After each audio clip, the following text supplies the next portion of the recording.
in collaboration with Indian Medical Association Nashik. May Lord Ganesha always shower his blessings upon us. For couples trying to conceive, infertility is discouraging and stressful and may take a toll on relationships, said Dr. Terry Budar. A number of couples are facing difficulties in conceiving due to reasons like stressful, imbalanced lifestyle, age factors, and various medical factors. Going through the phase of infertility is tough and causes a strain on the relationship between couple themselves as well as within family.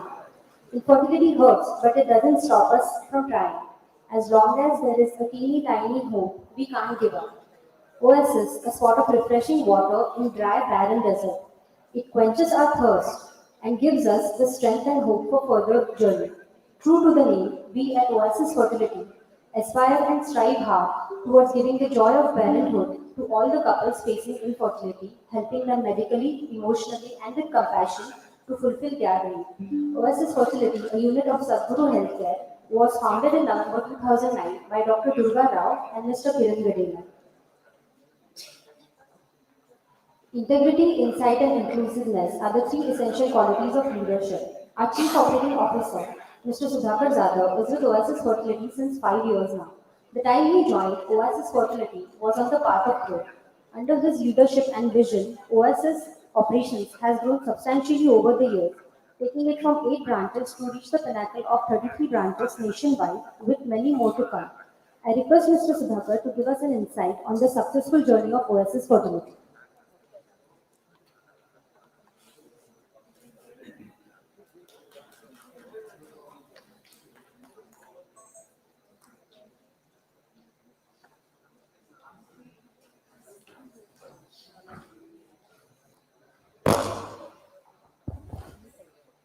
Good morning, all. Warm welcome to each one of you. In fact, it's a very, very exciting day for us. We just concluded our inaugural of our Nashik Center, which was our 23rd center in the state of Maharashtra and third in state of Maharashtra. Before I could speak and before I could, take you all through my presentation, I would like to show some virtual glimpses of our inaugural and take you through a virtual tour of OSS Fertility.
That was a virtual tour of our facility which we inaugurated yesterday. And before moving on to my few slides on the journey of Oasis Fertility, just wanted to quickly talk about the Indian island. Right? We are talking about a 1.4 billion population today. But at the same time, we are talking about infertility on the rise. It's definitely true because what we are witnessing currently is in the last 40 years, I think IVF space fundamentally is governed by the total fertility rate. Right? About 40 years back, if we talk about the total fertility rate of any couple in the country, was about 4.2. Now that particular fertility rate has actually come down to about 2.1. That means we have actually gone down by 50%, and it is so alarming. By 2030, it is estimated that the fertility rates are going to further go down to about 1.6, 1.7. I think that is where the whole problem of infertility, we are staring at this particular problem, and that's where I think there is a huge and tremendous scope for infertility or treatment of fertility primarily. In this country, we require at this stage of the problem, we require at least 1 million cycles. But what we are currently doing is just the tip of the iceberg. We are just doing about 2.5 lakhs. And the whole problem is most of the patients actually opt out, or most of the patients they are not aware in terms of what exactly is going through. So that is the fundamental problem. I think the problem to be addressed is by imparting knowledge, imparting patient education series in terms of what is infertility and how we can tackle this particular problem. Right? I think that is where Oasis Fertility actually comes into picture. We are basically about, as we speak, we are 13, 14 years old organization. We are still young. We just got into our teens. We started our journey way back in 2009. In fact, we have one of our co-founders with us, Dr. Durgaji Rao and Mr. Kiran. Both have started this organization way back in 2009. And it has been a splendid journey for us so far. And a proud moment for us today because we are talking about inauguration of our 33rd center in this country. So we are fundamentally ICMR registered, ICO 2000 certified organization. We are ranked consistently #1 by Times of India Group. And we are the most trusted fertility experts in this country today. So, what is the recipe for Oasis Fertility? I think it's a combination of all. We are talking about state-of-art facility, cutting-edge technology, our great doctor team and the embryology team. Our success story, I think our success rate is very, very divine and it's actually supreme. One of the best success rate which we offer across in all the centers. And we fundamentally provide comprehensive service. We are just a daycare center. We don't do any indulge in any OBG. We just do fertility. And apart from fertility, we also have fertility wellness in terms of psychology counseling and dietitians on board with us.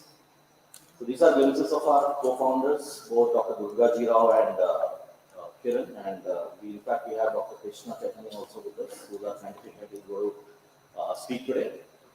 This is our journey last 14 years, 32 centers recently inaugurated, and yesterday we did 33rd. This is how we show up on the timeline right from 2009 to 2023. Proud to say that this is third in Maharashtra, and we'll be coming soon. One in Kolhapur, Nagpur. Is our other destinations as far as Maharashtra is concerned. I think awards achievement has been way of life for us. A series of awards, I think, they're just fulfilling our ego fundamentally here. What I wanted to bring your attention to is that we are patient-centric organization. I think for us, the most important person on the floor is the patient, and we'll all agree with me that the future of healthcare fundamentally would be dependent on the service excellence of how you treat the patient, because your full page ad in Times of India or a full page ad in Maharashtra Times is not going to help us anymore. The experience counts. What we give the experience to the patient, I think that's where the entire focus actually is by our teams in all the centers. Our values, our ethos are very, very clear from a clinical standpoint. I think Dr. Durga ma'am and the entire clinical team strive very, very hard to give the biological child to the patient, and that's the reason why we don't indulge too much of us into donor cycles. Our donor cycles are well under about 10 to 12%, but otherwise we do about 90, almost close to 80-85% of cell cycles, right? And the point I want to make here is that we are not really in a rat race of becoming the number one or number two. What we would like to intend is to become the most respected and a value-based organization in this part of the geography. Right? We have our core 5 values, which we call it as compassionate, being compassionate, competent from terms of our entire medical team, our embryology team, as well as our entire ops team are quite competent.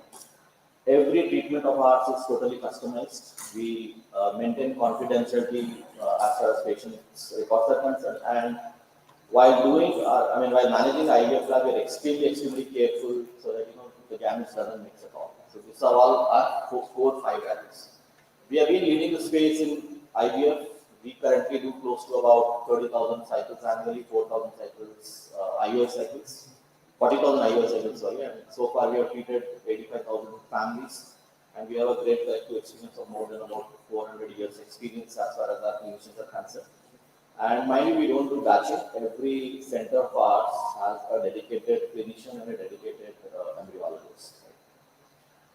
We are an NABH certified organization. We are also QI accredited and certified some of our centers, and all our centers have got ART level 2 licenses, and we have got a couple of level 1 centers as well.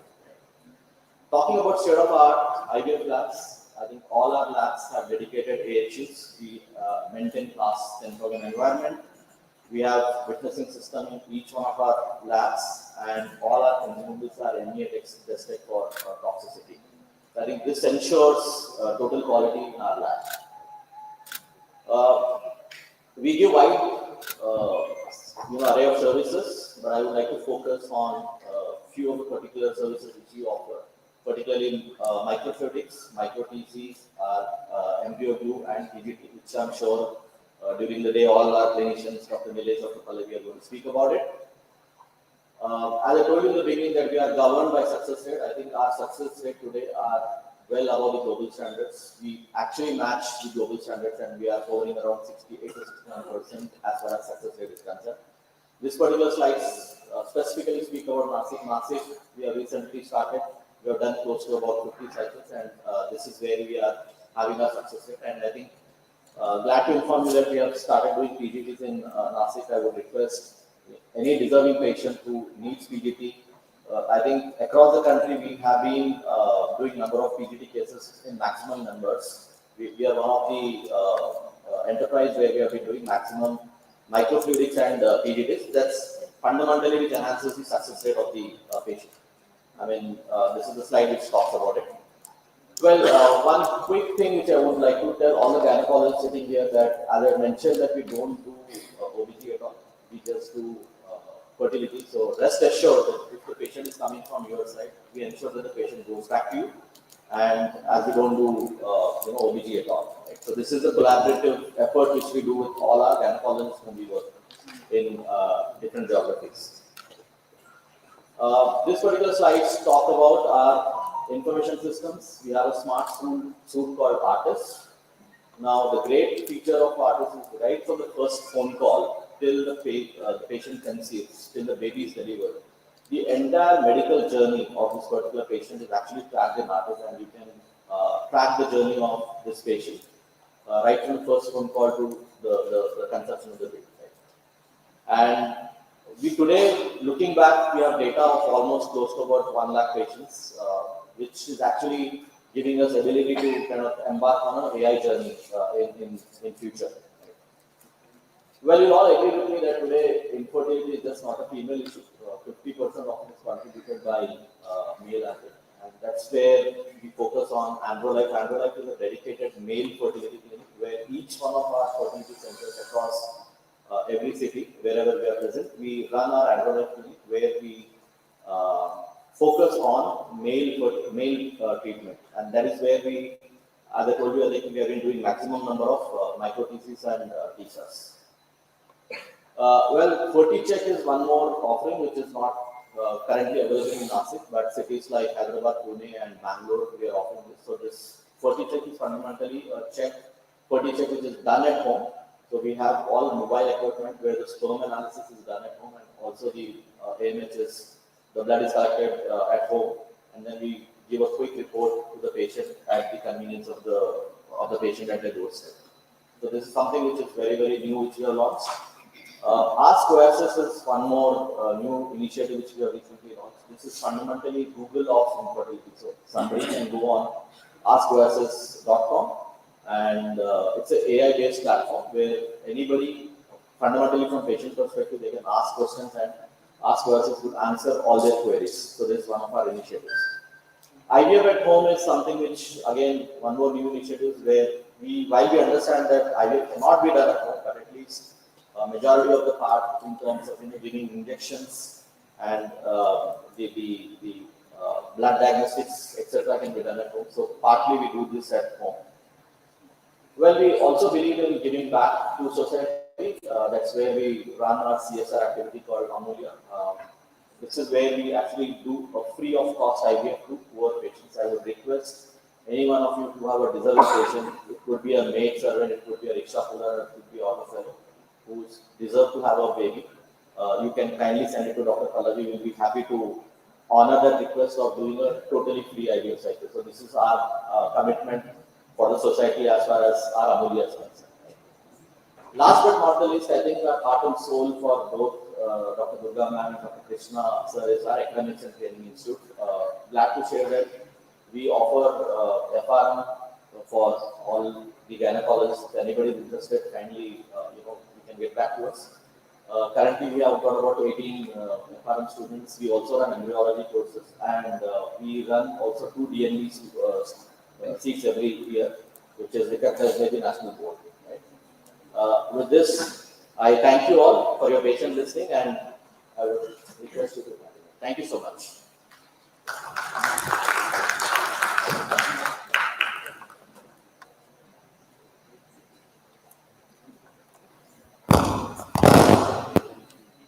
Thank you, sir. I request Dr. Pallavi Untwal Beldar, Clinical Head Oasis Fertility Nashik, to escort our dignitaries to the dais for lamp lighting. Our chief guests for today, Dr. Vishal Gunjar, President IMA Nashik, Dr. Swapnanjali Awad, President IMA Nashik Road. Our guests of honor, Dr. Kishore Nadkarni, Director, Nadkarni Hospital and 21st Century Hospital, Vapi, Dr. Gauri Karandikar, President, Nashik Obstetrics and Gynecology Society, Nasik, Dr. Madhavi Gore Muthal, Secretary IMA Nashik, Dr. Mangesh Mangulkar, Secretary IMA Nashik Road, Dr. Durga Rao, Co-founder and Medical Director, Oasis Fertility, Dr. Krishna Chaitanya, Scientific Head and Clinical Embryologist, Oasis Fertility, and Dr. Nilesh Balkaude, Clinical Head, Oasis Fertility, Pune.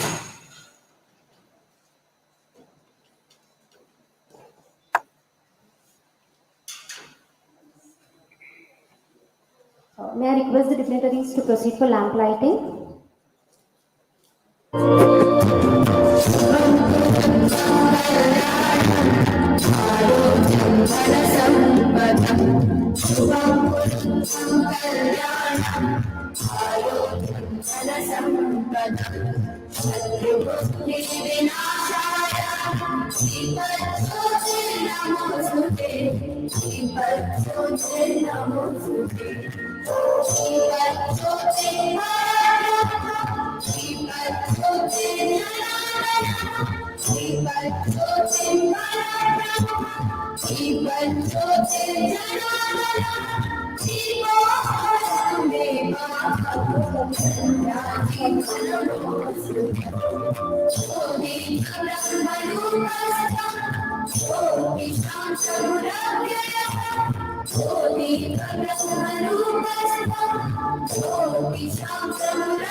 Thank you. In the presence of this lamp, let us invoke blessings and prosperity into our homes and hearts. I request Dr. Pallavi Untwal Beldar ma'am to felicitate our chief guests for today, Dr. Vishal Gunjal,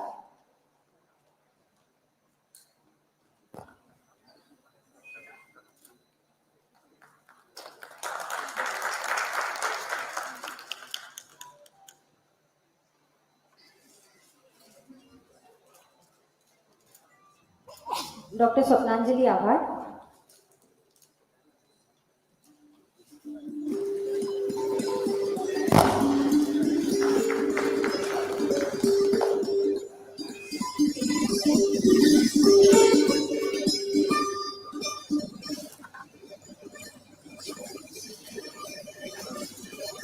thank you ma'am.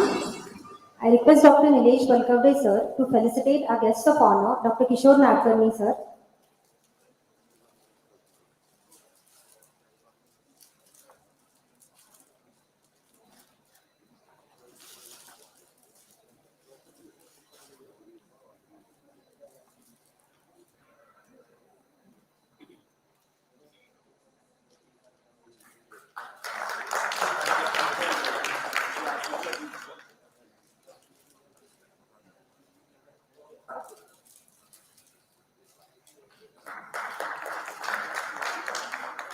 Dr. Gauri Karandikar ma'am,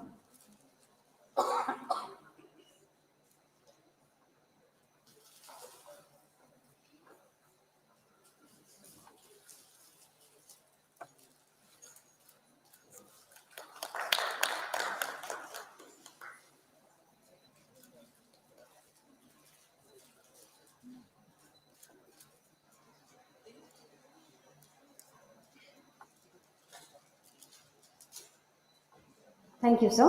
I request Dr. Pallavi ma'am to felicitate our guests of honor, Dr. Mangesh Mangulkar sir,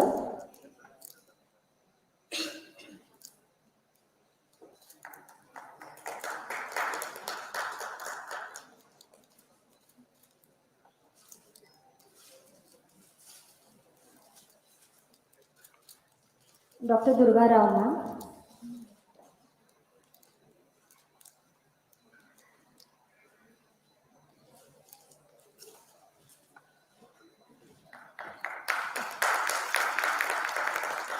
Dr. Krishna Chaitanya sir,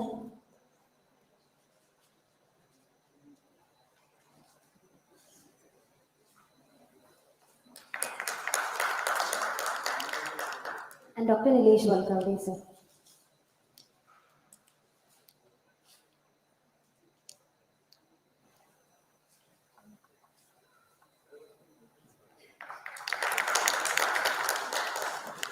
Thank you, ma'am.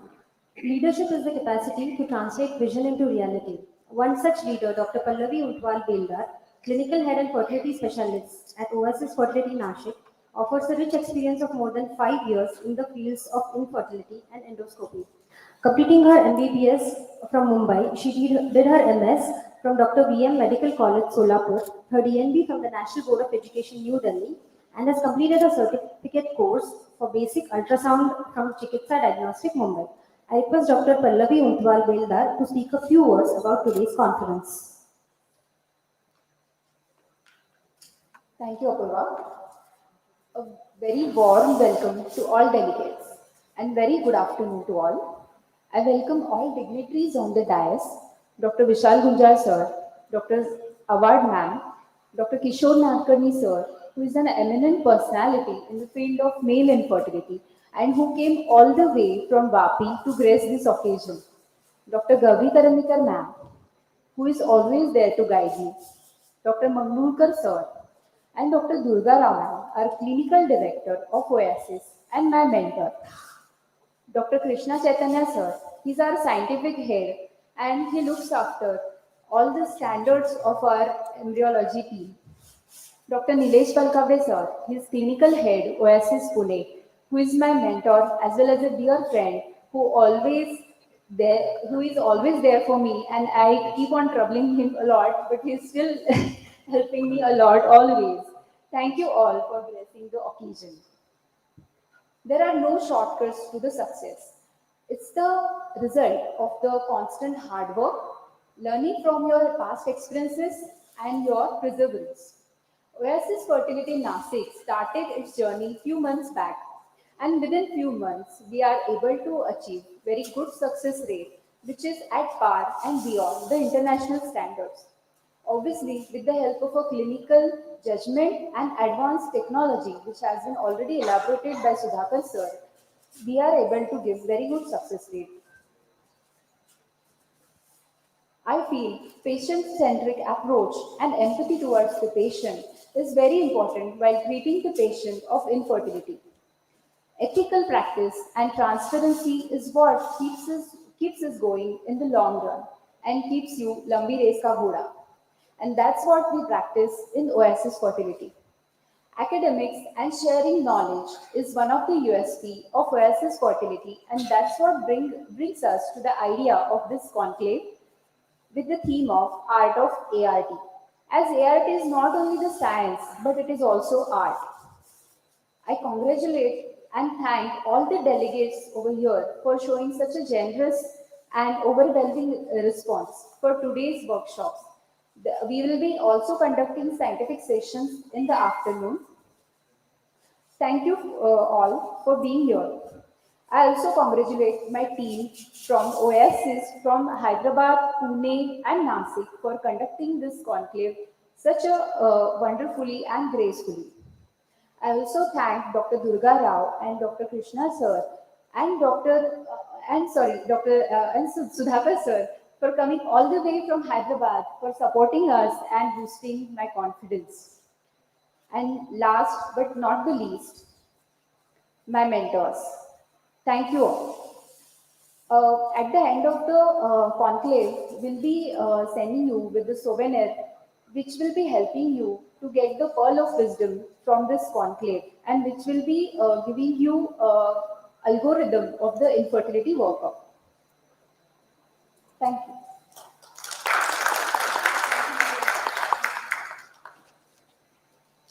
Thank you, ma'am. A great leader takes people where they don't necessarily want to go but ought to be.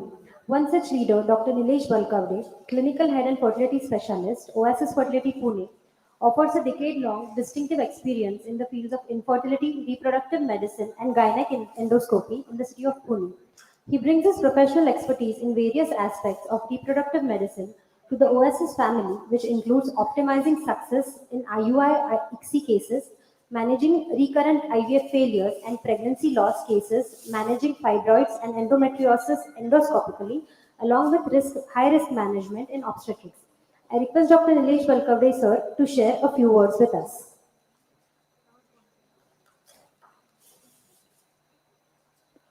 I don't, dignitaries on the dais and off the dais. I don't want to come in between you and the academics which is waiting for you. We have Dr. Durga Rao's session and her flight is there. But I just wanted to converse, with all of you. I have not many friends in Nashik and so many mentors and guides here.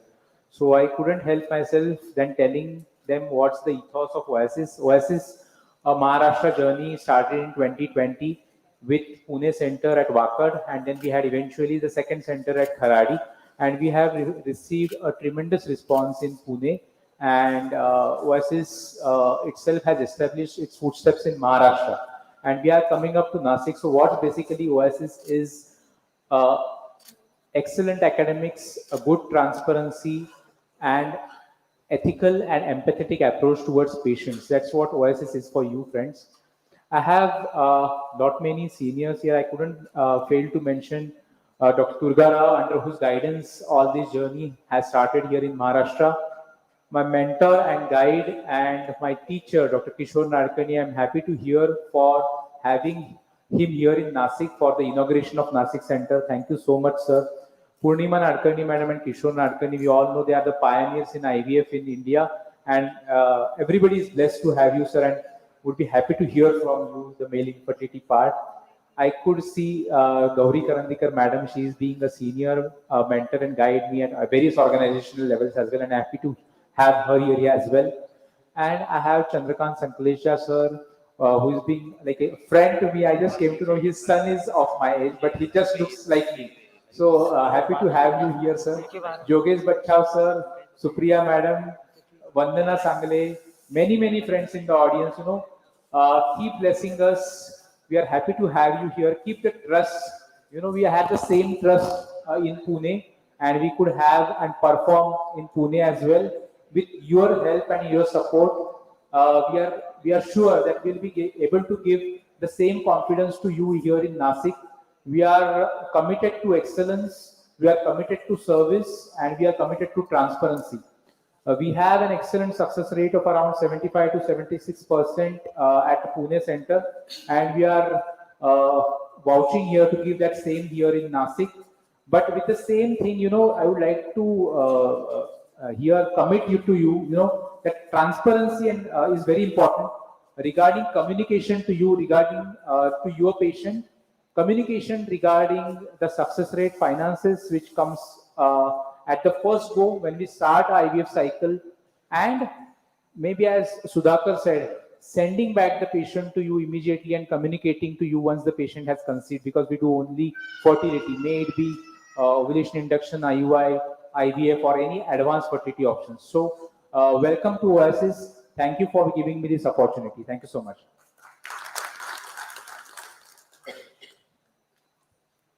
Thank you, sir. We would like to take this opportunity today to launch a souvenir, Art of ART, by the hands of our esteemed guests.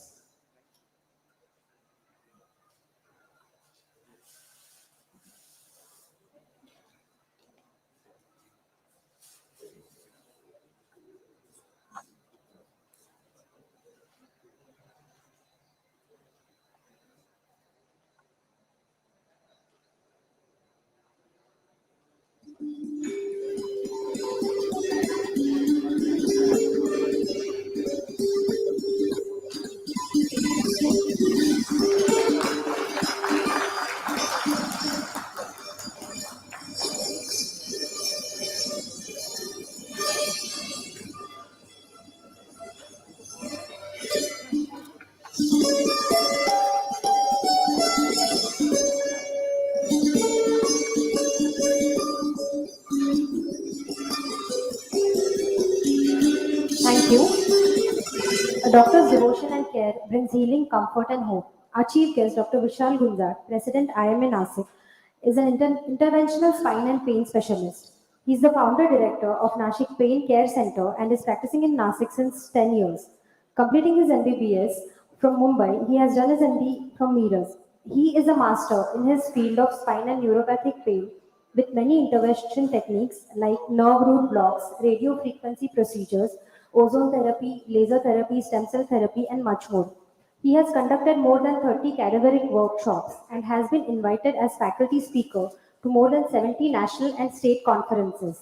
He also has multiple articles, publications, TV and radio programs about pain awareness. I request Dr. Vishal Gulzar to share a few thoughts with us.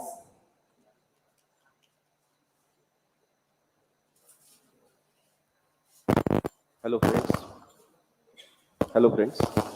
First of all, I congratulate Oasis Fertility for their 33rd center. We welcome to the Nashik all the talented fertility management clinicians, especially Dr. Pallavi. She is my friend's wife and she is in continuous touch with me since almost July 2023 to conduct this symposium. And definitely, IMA Nashik is in continuous academics. We have conducted cancer conclave, we have conducted pituitary symposium, conducted pain symposium. Now we are coming up with the transfusion medicine symposium, obesity symposiums, and vertigo symposiums. So there are a lot of academics which is coming with IMA. If you see Nashik, 15 years ago, it was a city of small hospitals and individual nursing homes. But now there are a lot of multiple big hospitals which are coming, a lot of chains are coming to the Nashik, and Nashik is going to be a good medical hub. Not definitely, it is a city of only gynecologists and obstetrician. Now the fertility experts are coming to the Nashik, and Oasis is one of the chain which is coming to the Nashik.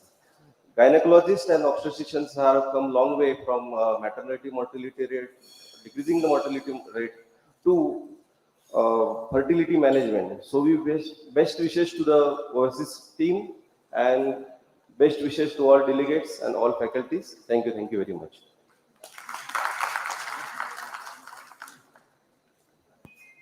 Thank you to all the dignitaries. I request you all to please resume your seats in the audience.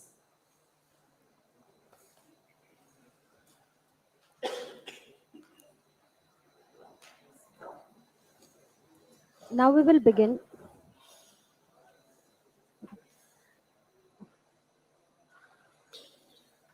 I would like to say a few words. The doctors who are involved in this project, the names itself shows their path towards success. Please excuse me for just using the names, but Pallavi means a new beginning. Nilesh, the passion that Nilesh has, the wit that Krishna has, the strength that Durga has, and the new hope that Pallavi has. I'm sure this will be a grand success. I wish you all the best.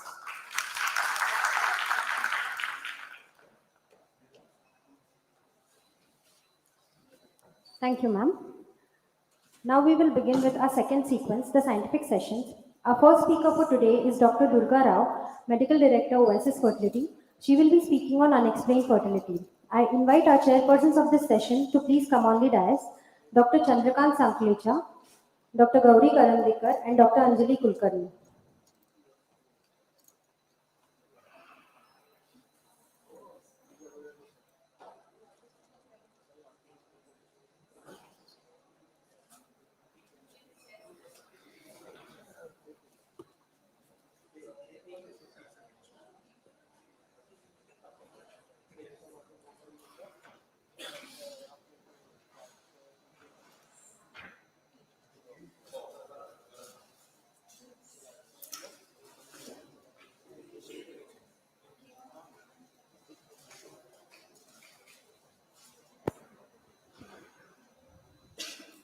Dr. Chandrakant Sanklecha is practicing at Nashik since 1991. He has been honorary gynecologist at Nashik Municipal Corporation Maternity Homes.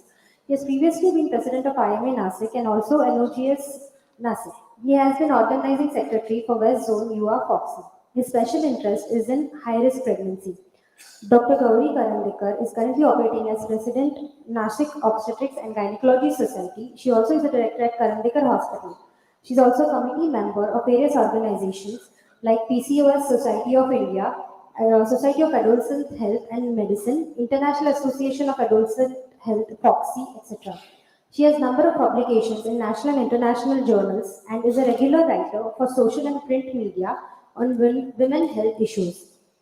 Dr. Anjali Kulkarni, with over 21 years of experience in the field of gynecology, she has been practicing in Nashik since 13 years. She started Opgyn Women's Health Center and Maternity Home at Govindnagar, Nashik in 2021. She is also a member of the Royal College of Obstetricians and Gynecologists, London. I request our chairpersons to introduce our speaker for this session, Dr. Durga.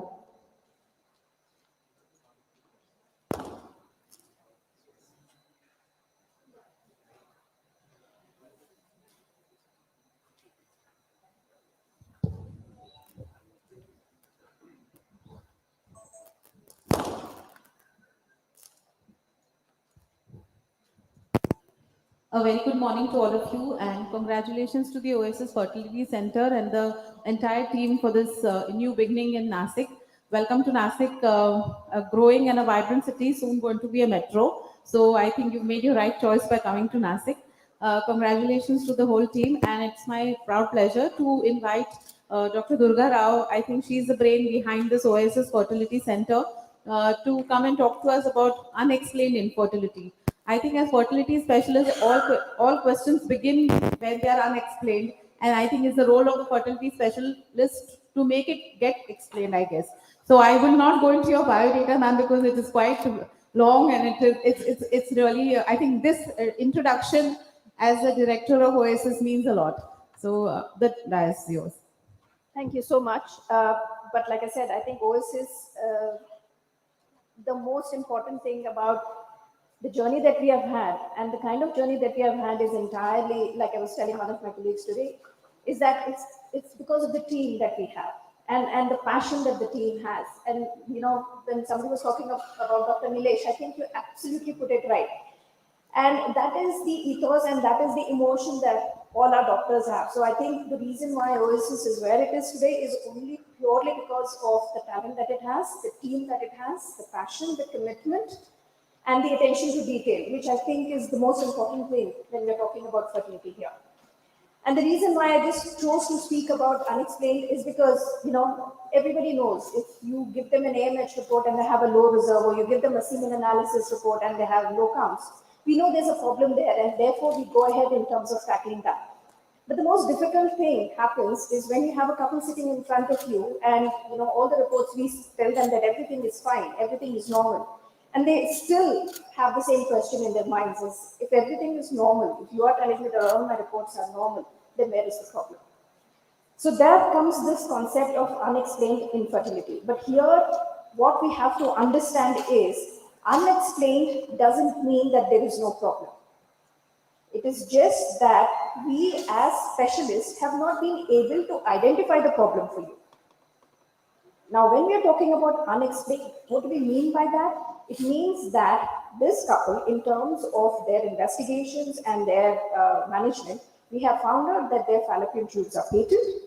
We have understood that the woman has ovulatory cycles and the man has normal number of motile sperms.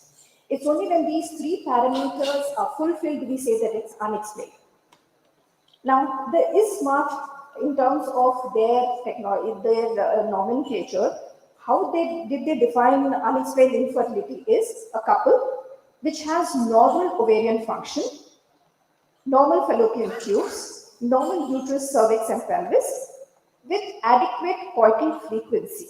Now, this sometimes when we are talking about, you know, cities which is soon going to be metros, here you tend to have a lot of IT couples, and when you're looking at their couple and in terms of their lifestyles, you have the husband working home and you have the wife going out for work. Each one works in a different time zone. And the kind of stress that the people are living in and the kind of lifestyles that they have, the frequency of intercourse itself is coming down. So here we can only call it unexplained if they've been trying with adequate coital frequency and apparently normal testicular function with normal genital urinary anatomy and normal ejaculate. Now, these definitions that have been propagated are not taking three most important aspects in terms of us understanding the management. One is there is no inclusion of an ovarian reserve. When we are talking about normal ovulation, a woman can be ovulating even at 45.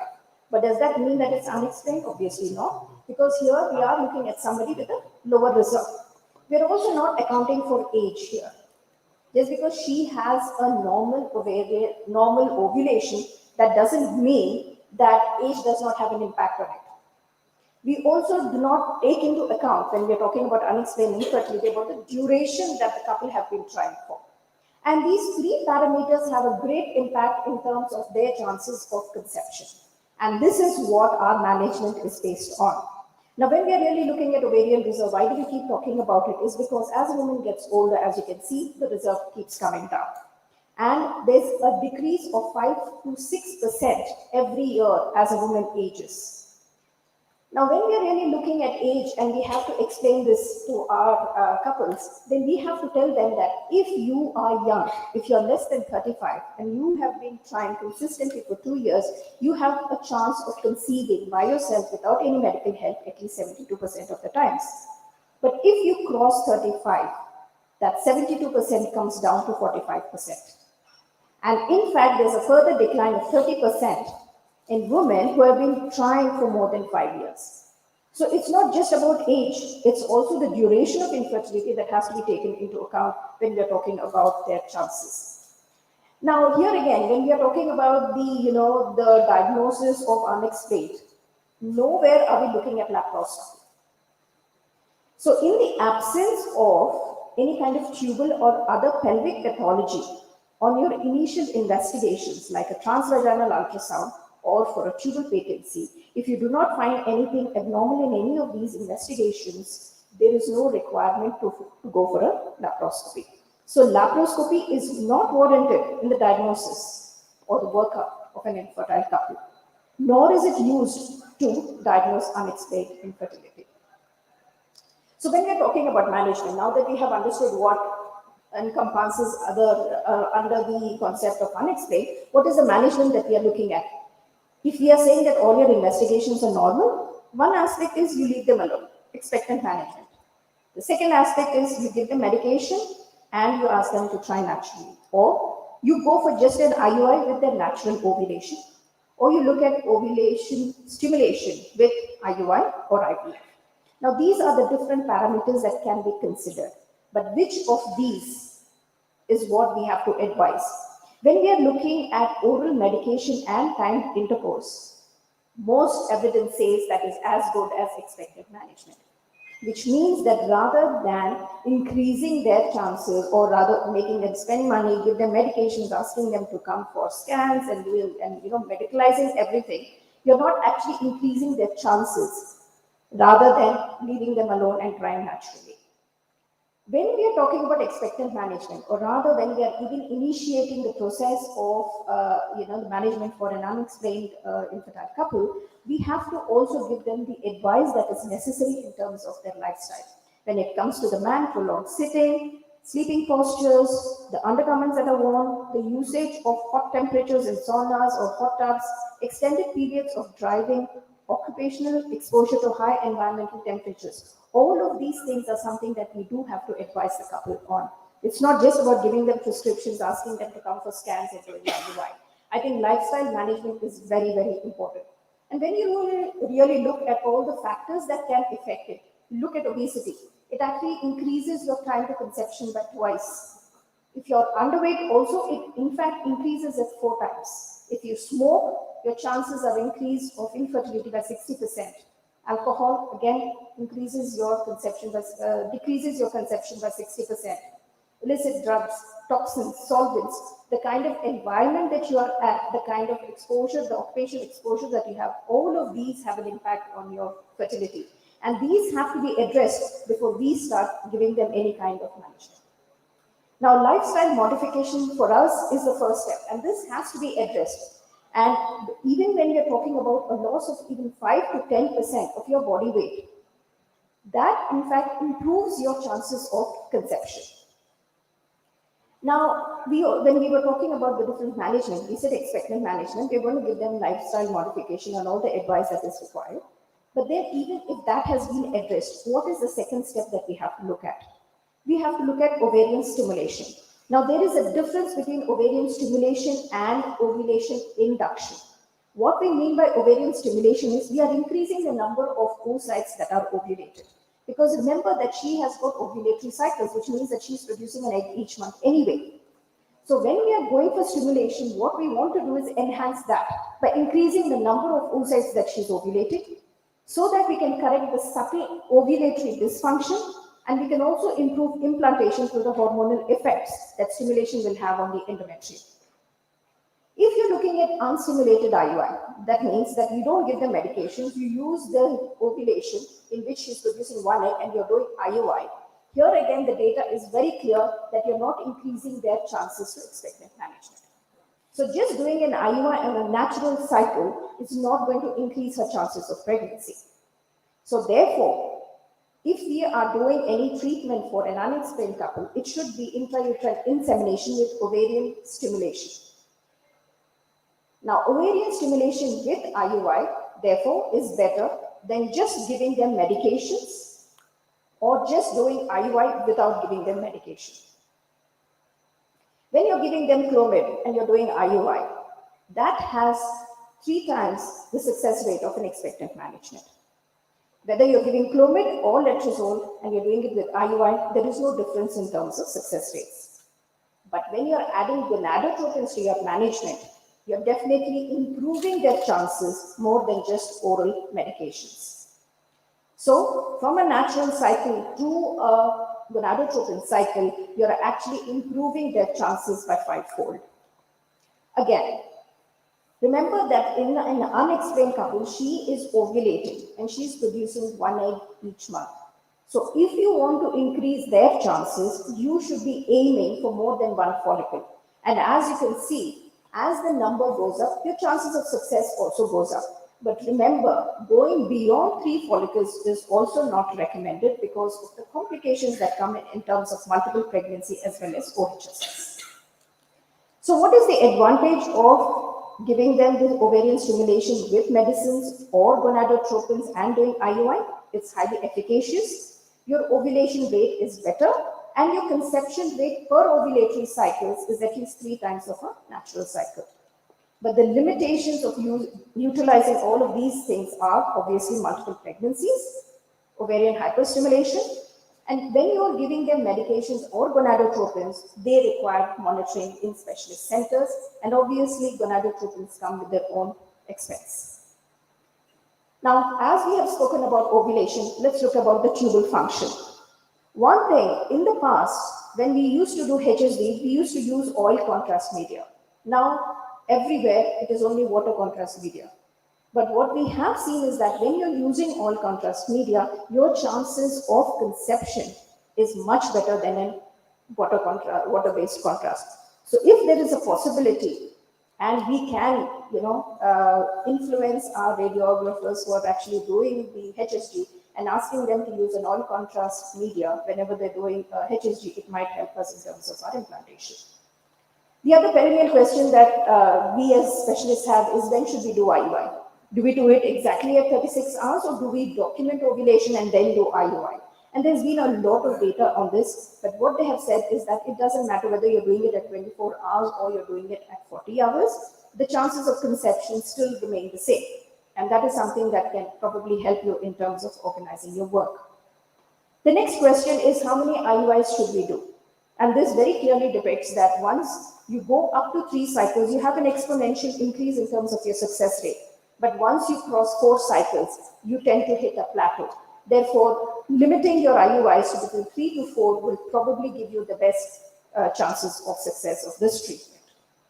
Now, what happens in terms of, when you have a woman and you are looking at giving them the best options in terms of pregnancy? Well, there has been a great deal of work done, and it is very clear here that if you're doing Clomid or letrozole IUI, do it for 3 times, follow it up with gonadotropins for another 3 cycles, and if it fails, go for IVF. What this group did is, they looked at actually moving towards IVF after giving them oral medications and IUI. And then they looked at what the difference was. Now, if you can see the first option, which is giving them medicines, then injections, and then going for IVF, is a much longer route, considering if you're comparing it with just oral medications and going straight towards IVF, if it fails. So the time in terms of what it took them to conceive was almost a year versus 8 months. And obviously, it was cheaper if you limited it to 3 cycles and went across to IVF. Now, when you're really looking at women who are more than 38, what is it that we should be looking at? Should you really be looking at Clomid IUI, gonadotropins IUI, or an IVF? And as you can see, the success rate, whether you went for a Clomid or a gonadotropin IUI, your success rate still remained around 20%. But it actually went up to 50% if you went straight for an IVF. Now, another question that you get asked every time is, you have done IUI, you said everything, all my reports are fine. You have done an IUI also for me, but I still have not conceived. Now, these are the questions that we have to answer our patients, because obviously they have spent their time with you, they've trusted you, they've come to you, you have done the treatments for them, but it's still failing. So what are the factors that we have to look at? First, look at the total motile sperm count. Are we actually giving them more than 10 million? Because that is what is required for a good chance of a pregnancy. Is the sperm survival at least 70% in terms of 24 hours? Are we looking at sperm morphology, and are we actually reaching at least between 3 to 4%? And what we are inseminating, is it more than 1 million motile sperms? Are you looking at how you are actually processing the sperm? Once the sperm has been given, has it been processed in 30 minutes? How much time are you taking to inseminate that processed sample into the uterus? Every little factor affects their chances. So these are the homework that we have to do to ensure that we are doing the right by the patient. The other reasons why IUI might fail is because we are only looking at a scan to see that a follicle has collapsed. We don't know the quality of the egg. We don't know whether the fertilization between the sperm and the egg is happening. We don't know whether the tubal ciliary motility is actually enhancing the chances of fertilization. What about aneuploidy? None of these questions are answered, which is why an unexplained infertility does not mean that there is no factor involved. It is just that we don't know what factor is involved in this multitude of processes that are involved in conception. What should we do if you have done an IUI and it fails? Now, when you're really looking at a sperm analysis, we understand that a routine sperm analysis has a lot of pitfalls, because it does not tell us about the fertilization potential. Your morphology does not relate to the outcomes. And we don't know about acrosome reactions. We don't know about the zone of binding between the sperm and the egg. And each lab has a different standardization process. And also, sperm by itself has a lot of variability.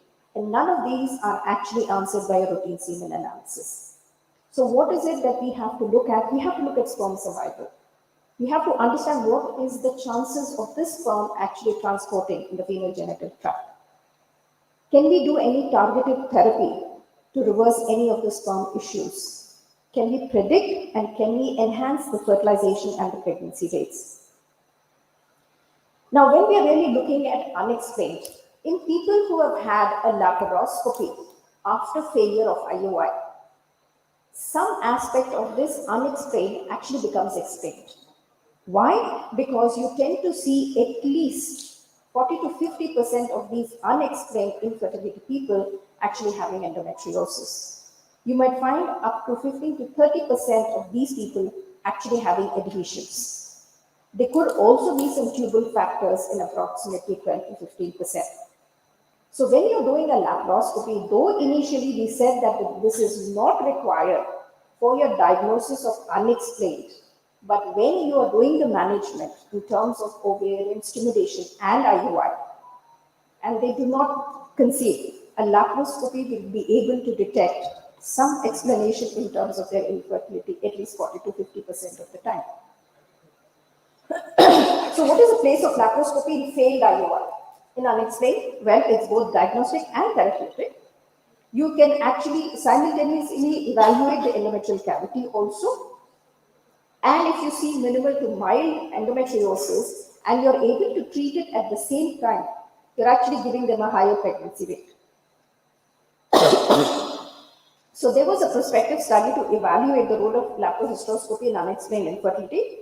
And what they found is, again, at least 35% of them, there was some kind of pelvic abnormality found. They also looked at intrauterine lesions in about less than 10% of these people.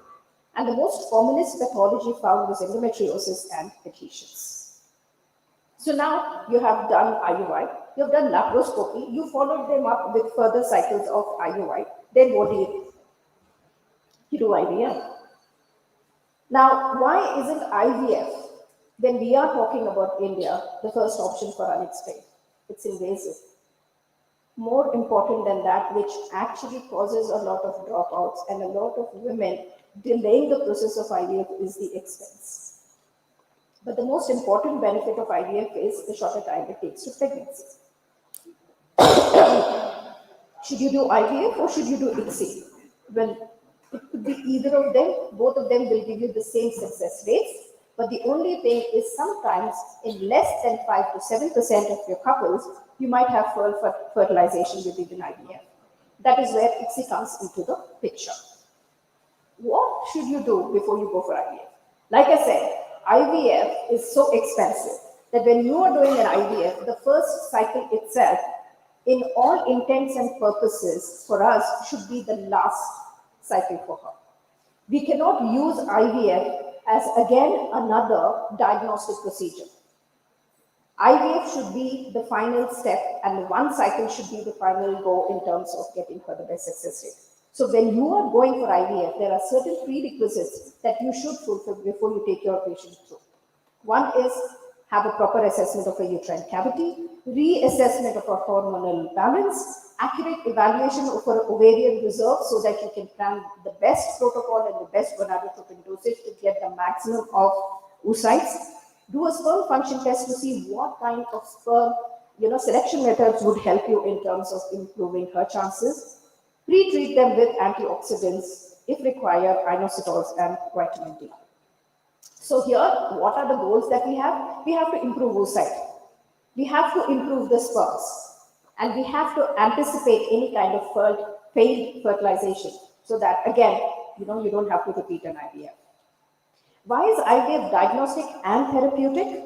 Because here you're able to actually assess the quality of the oocyte and the sperm and the embryos. You're able to overcome the cervical factor abnormality. You're able to actually negotiate and ensure that there is no sperm and egg interaction defects. Also the transportation. And if you're anticipating a failed fertilization, ICSI would be the answer for you. And you'll also be able to detect any kind of cleavage abnormalities in the embryos. So what are we looking at in terms of the journey of a couple with unexplained? If you have a woman who's less than 33, then we would suggest that go for just time of intercourse. If that doesn't work, go for an IUI. But limit your IUI for at least 4 cycles if she's got a good reserve. But after 2 failed IUIs, you could consider laparoscopy because of the fact that you'll be able to actually increase her chances of pregnancy by treating endometriosis if it is found. Also, if after 3 to 4 cycles of IUI, she does not conceive, then you should be looking at IVF. Even in IVF, the success rates, we are not talking about 100% at all. We are talking about a take-home baby rate of only between 50 to 60%. So we still have the 30-40% who will not conceive with IVF. This is the reason why we said, when you're going for an IVF, your attempt and your endeavor should be that as much as possible, you take the woman towards the 60% success rate. But obviously not everybody would be able to do that. So what happens if you have transferred 4 blastocysts at different attempts and they still have not conceived? That's when they will be called from unexplained infertility to recurrent implantation failure. And for these people, the next step that you have to look at beyond IVF and ICSI is EGS with ERA. But even here, even after these advanced treatments, we still have to be realistic that your chances of a pregnancy do not cross 70%. So in summary, number of IUI minimum is 3. Maximum number of IUI should depend on the ovarian reserve. If you are young, you can go up to 6, but if you're older, limit it to 3. But if you're above 35, then IVF is definitely better. But if you have never had treatments and you've crossed 35, then probably you could consider 2 cycles of IUI before IVF. But if you have poor reserve and you're over 35, I think IVF would give you a better chance of success rate. Always look at an ovarian reserve, and I think this is where sometimes as gynecologists we tend to fail because we are so concentrated on the age and duration of infertility and everything, we forget to look at the ovarian reserve because nowadays we have at least 30% of women who are less than 35 actually having a very poor reserve. And this, in fact, does help us in terms of planning their management better. When should we consider IVF? If your age is above 35, your AMH is less than 2, your antral follicle count is less than 10, your FSH is above 8 or 9, you have severe endometriosis, you have adenomyosis, or you see fluctuating sperm. I think in these conditions, we don't have a choice but to consider IVF before anything else. Thank you so much.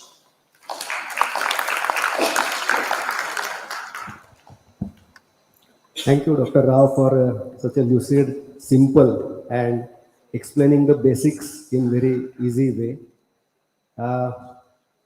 One thing I like was you mentioned CC many times rather than letrozole. Nowadays, I see more than 90% people using only letrozole, but I think clomiphene is equally effective. I mean, clomiphene is age old. It's been there as long as IVF has been there. So that's the reason probably we still have not thrown a CC out of the window. But yes, studies do say that letrozole do give us better success rates than clomiphene. So with the advent of newer modalities of diagnosis and treatment, one always thought that the scope of unexplained infertility would gradually shrink and may disappear eventually, but it has not happened. That is, I think, because of the gap between information and understanding, or as we say, gap between information, knowledge, and wisdom. So the unexplained infertility is going to be here to stay. And because till we improve our diagnostic capabilities, I don't think we'll be able to answer because there's so much of immunology involved even in implantation that we still don't have the answers yet. So we still have a lot many things to learn, understand. But in the meantime, I think we have good treatment modalities like IVF, and Madam explained very well which patients we should go for IVF in early stages of treatment. So thank you very much for a very nice lecture, and thank you all. Thank you, ma'am. I request our chairpersons to felicitate the speaker.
Thank you, ma'am.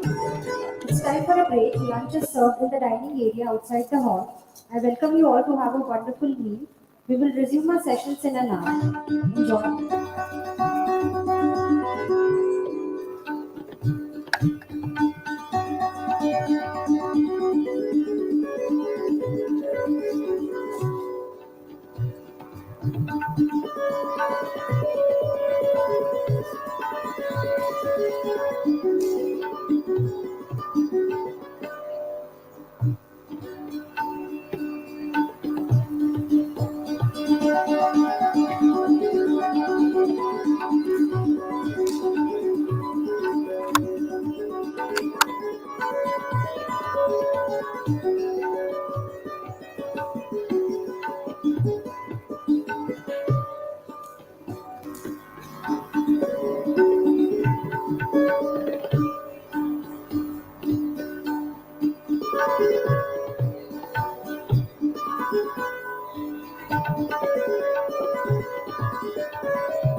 Having a child is one of the most cherished moments in one's life. While it comes naturally to some, it is still a distant dream to many. Over the last 10 years, Oasis Fertility has been committed to helping couples realize that dream. 10 years ago, when we started Oasis, we had a clear vision to build an ethical and sustainable institution that is known for its medical excellence in the field of reproductive medicine. We have been able to achieve that vision thanks to the relentless efforts of our highly committed clinical and scientific teams. The brand Oasis Fertility now represents a trusted platform in fertility and IVF. Today, as one of the most respected healthcare institutions in the country, and with 10,000 plus happy families, we are at the forefront of clinical excellence and patient outcomes. We didn't want to just be an organization that was just going to give fertility services. There's a lot more, but our pride, or rather the ethos of this organization, is based on the fact that we want to provide, and we do provide, the most ethical practices in terms of fertility. The second thing is each couple that comes to us for fertility treatments actually have a bit of an individualized attention as well as care that is given to them. And the most important thing is the care and the services that are being provided to them is actually evidence-based. So we are actually at the top of the game in terms of the advances that fertility has at this point in time. Towards that, we actually have an organization in this which is called as OSHAM, which is a division of Oasis. And here, not only do we train our own internal doctors and students, but we also are a recognized National Institute for Training in Fertility aspect as well.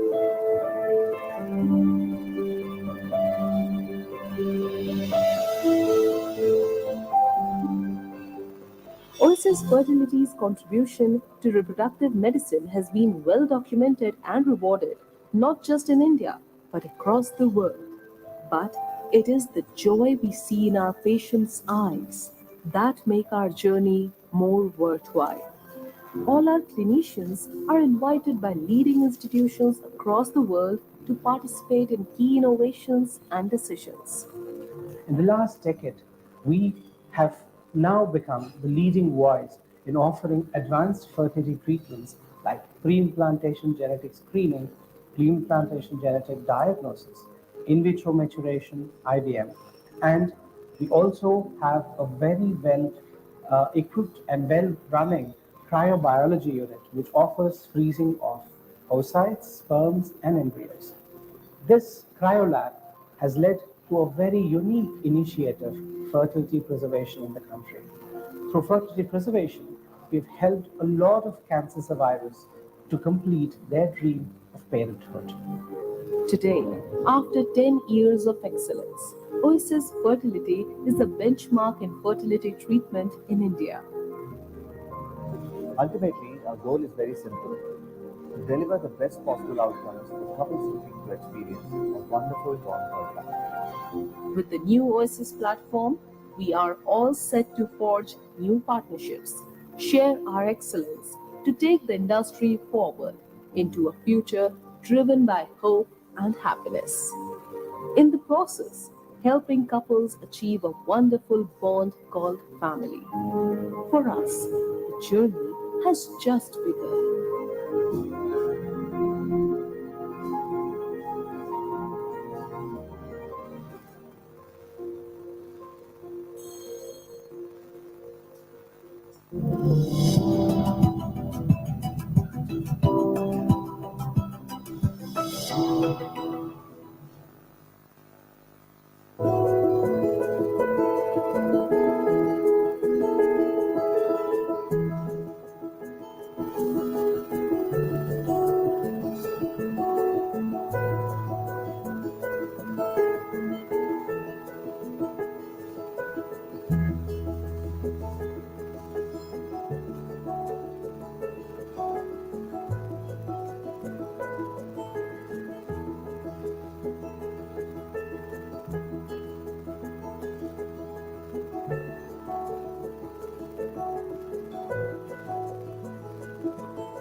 Having a child is one of the most cherished moments in one's life.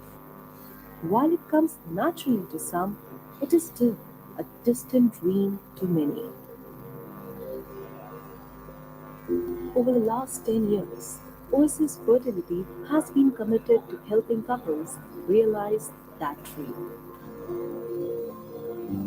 10 years ago, when we started Oasis, we had a clear vision to build an ethical and sustainable institution that is known for its medical excellence in the field of reproductive medicine.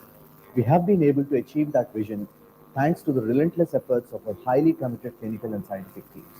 The brand Oasis Fertility now represents a trusted platform in fertility and IVF.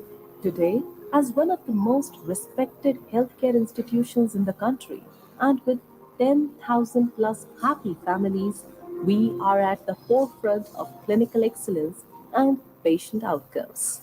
We didn't want to just be an organization that was just going to give fertility services.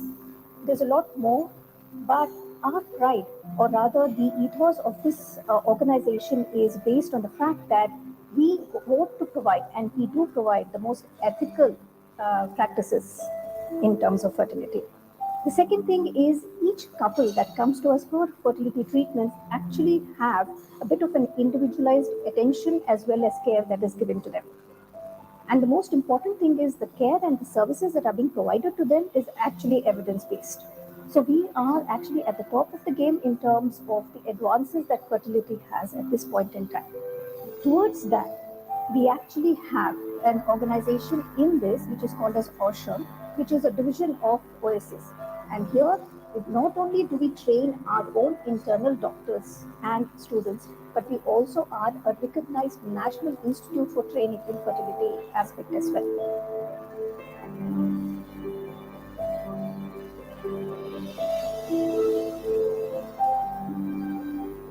Oasis Fertility's contribution to reproductive medicine has been well documented and rewarded, not just in India, but across the world. But it is the joy we see in our patients' eyes that make our journey more worthwhile. All our clinicians are invited by leading institutions across the world to participate in key innovations and decisions. In the last decade, we have now become the leading voice in offering advanced fertility treatments like pre-implantation genetic screening, pre-implantation genetic diagnosis, in vitro maturation, IVM, and we also have a very well equipped and well running cryobiology unit which offers freezing of oocytes, sperms, and embryos. This cryolab has led to a very unique initiative, fertility preservation in the country. Through fertility preservation, we've helped a lot of cancer survivors to complete their dream of parenthood. Today, after 10 years of excellence, Oasis Fertility is a benchmark in fertility treatment in India.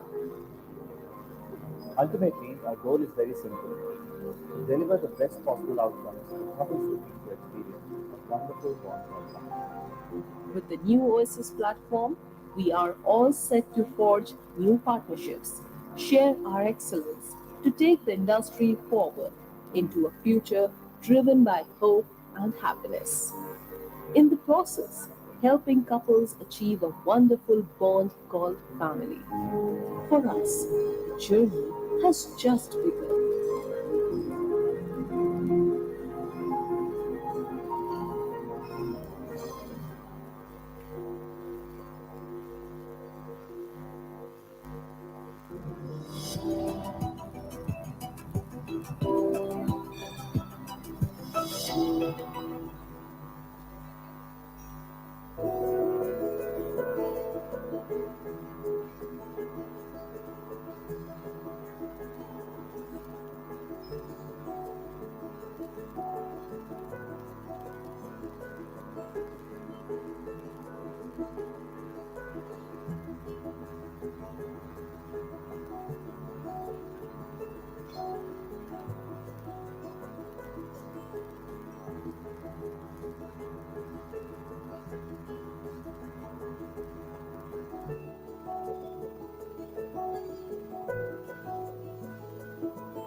Having a child is one of the most cherished moments in one's life. While it comes naturally to some, it is still a distant dream to many. Over the last 10 years, Oasis Fertility has been committed to helping couples realize that dream. 10 years ago, when we started Oasis, we had a clear vision to build an ethical and sustainable institution that is known for its medical excellence in the field of reproductive medicine. We have been able to achieve that vision thanks to the relentless efforts of our highly committed clinical and scientific teams. The brand Oasis Fertility now represents a trusted platform in fertility and IVF. Today, as one of the most respected healthcare institutions in the country, and with 10,000 plus happy families, we are at the forefront of clinical excellence and patient outcomes. We didn't want to just be an organization that was just going to give fertility services. There's a lot more, but our pride, or rather the ethos of this organization, is based on the fact that we want to provide, and we do provide, the most ethical practices in terms of fertility. The second thing is each couple that comes to us for fertility treatments actually have a bit of an individualized attention as well as care that is given to them. And the most important thing is the care and the services that are being provided to them is actually evidence based. So we are actually at the top of the game in terms of the advances that fertility has at this point in time. Towards that, we actually have an organization in this which is called as OSHAM, which is a division of Oasis.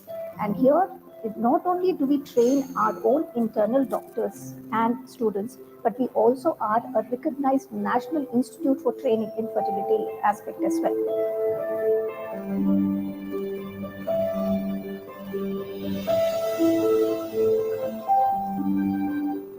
Oasis Fertility's contribution to reproductive medicine has been well documented and rewarded, not just in India, but across the world. But it is the joy we see in our patients' eyes that make our journey more worthwhile. All our clinicians are invited by leading institutions across the world to participate in key innovations and decisions. In the last decade, we have now become the leading voice in offering advanced fertility treatments like pre-implantation genetic screening, pre-implantation genetic diagnosis, in vitro maturation, IVM, and we also have a very well equipped and well running cryobiology unit which offers freezing of oocytes, sperms, and embryos. This cryolab has led to a very unique initiative, fertility preservation in the country. Through fertility preservation, we've helped a lot of cancer survivors to complete their dream of parenthood. Today, after 10 years of excellence, Oasis Fertility is a benchmark in fertility treatment in India. Ultimately, our goal is very simple: to deliver the best possible outcomes for couples looking to experience a wonderful warm life. With the new Oasis platform, we are all set to forge new partnerships, share our excellence to take the industry forward into a future driven by hope and happiness. In the process, helping couples achieve a wonderful bond called family. For us, the journey has just begun.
IVM or in vitro maturation is an advanced fertility treatment in which immature eggs are collected from the woman and matured in the lab before proceeding to the IVF process. IVM is recommended in the case of women with PCOS, cancer, poor responders, recurrent implantation failure, resistant ovary syndrome, failed IVF cycles, and women who are at a higher risk of ovarian hyperstimulation syndrome. How is IVM done? Immature eggs are retrieved from the woman with no or minimal stimulation and are matured in the lab. IVF process is carried out in the next step, for which sperms are retrieved from the male partner. These sperms are allowed to fuse with the matured eggs that results in the formation of an embryo. The embryo so formed after fertilization is then inserted into the woman's uterus either in the same or following month once the uterine lining and other hormonal factors are deemed favorable enough to support a pregnancy. 10 to 14 days later, the woman has to go for a pregnancy confirmation test. What are the advantages of IVM treatment? It's a shorter protocol in comparison to IVF. Minimal or no ovarian stimulation is required. Few injections are used. It eliminates the risk of ovarian hyperstimulation syndrome, and it is also less expensive.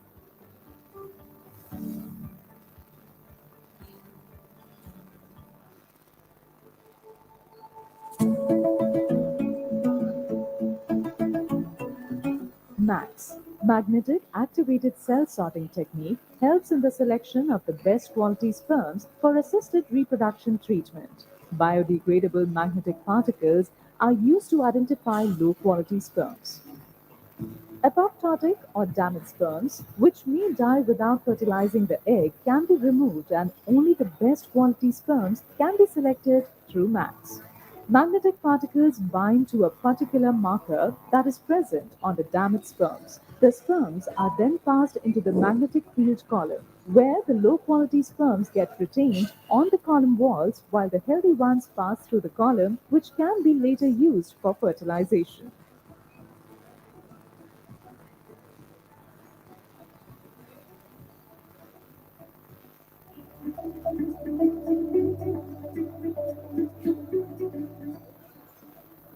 What is microfluidics? Sperm quality is vital to have a better outcome in assisted reproduction. Microfluidics is a highly advanced technology that is used to analyze small quantities of fluids using microchannels. Through microfluidics, we can select healthy and highly motile sperms for the IVF process as it mimics the natural way of sperm selection. How does microfluidics work? The semen sample is injected through the inlet of the microfluidic chip and the fertilization media is placed in the outlet. Only the healthiest sperms can travel through the pores present in the inlet and reach the outlet. By this method, high quality sperms can be separated from low quality sperms.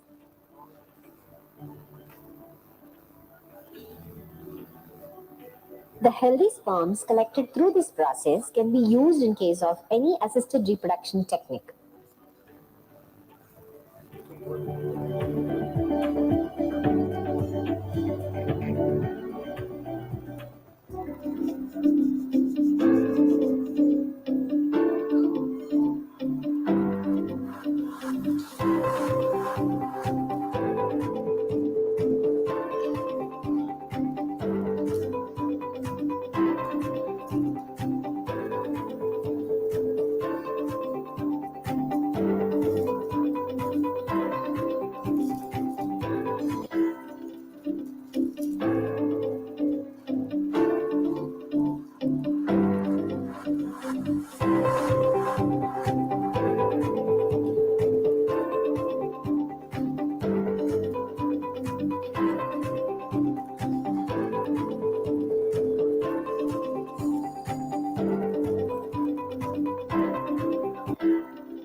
Having a child is one of the most cherished moments in one's life.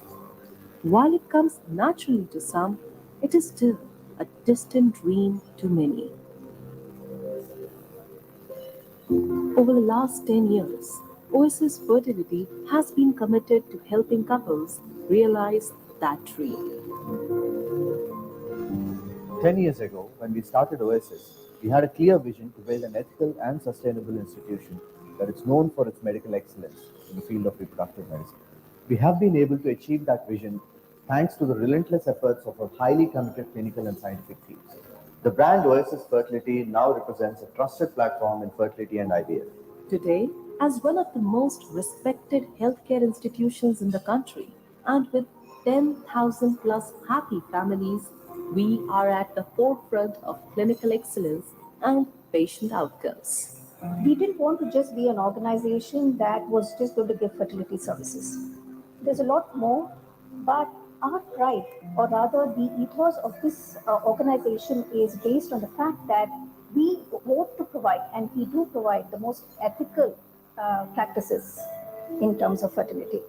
The second thing is each couple that comes to us for fertility treatments actually have a bit of an individualized attention as well as care that is given to them.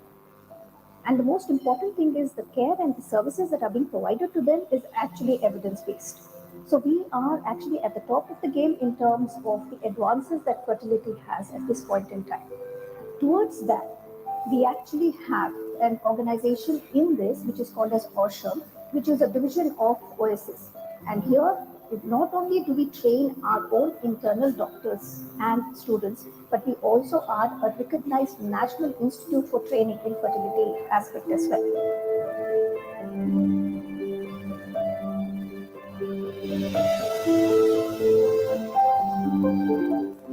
Oasis Fertility's contribution to reproductive medicine has been well documented and rewarded, not just in India, but across the world. But it is the joy we see in our patients' eyes that make our journey more worthwhile. All our clinicians are invited by leading institutions across the world to participate in key innovations and decisions. In the last decade, we have now become the leading voice in offering advanced fertility treatments like pre-implantation genetic screening, pre-implantation genetic diagnosis, in vitro maturation, IVM, and we also have a very well equipped and well running cryobiology unit which offers freezing of oocytes, sperms, and embryos. This cryolab has led to a very unique initiative, fertility preservation in the country. Through fertility preservation, we've helped a lot of cancer survivors to complete their dream of parenthood. Today, after 10 years of excellence, Oasis Fertility is a benchmark in fertility treatment in India. Ultimately, our goal is very simple: to deliver the best possible outcomes to couples looking to experience a wonderful bond life. With the new Oasis platform, we are all set to forge new partnerships, share our excellence to take the industry forward into a future driven by hope and happiness. In the process, helping couples achieve a wonderful bond called family. For us, the journey has just begun.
Having a child is one of the most cherished.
Welcome back.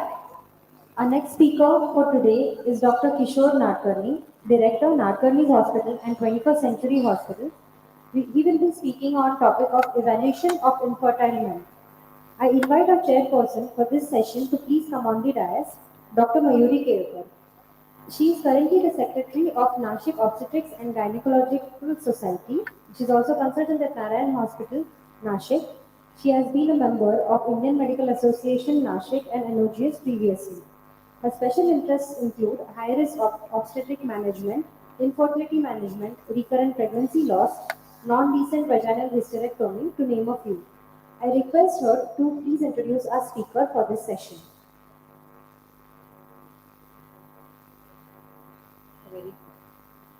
A very good afternoon to everybody.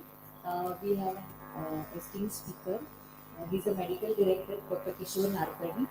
He's the medical director of Narayan Hospital and Test Baby Center. He's consultant surgeon, male infertility specialist, andrologist, and sexologist. Expert in sperm retrieval techniques for males having azoospermia. Conducted 7 state levels and 3 international conferences on ART and endoscopy. In charge of a training program for PG Gynacs in infertility for past 10 years. I welcome you, sir. The topic is evaluation of infertile men.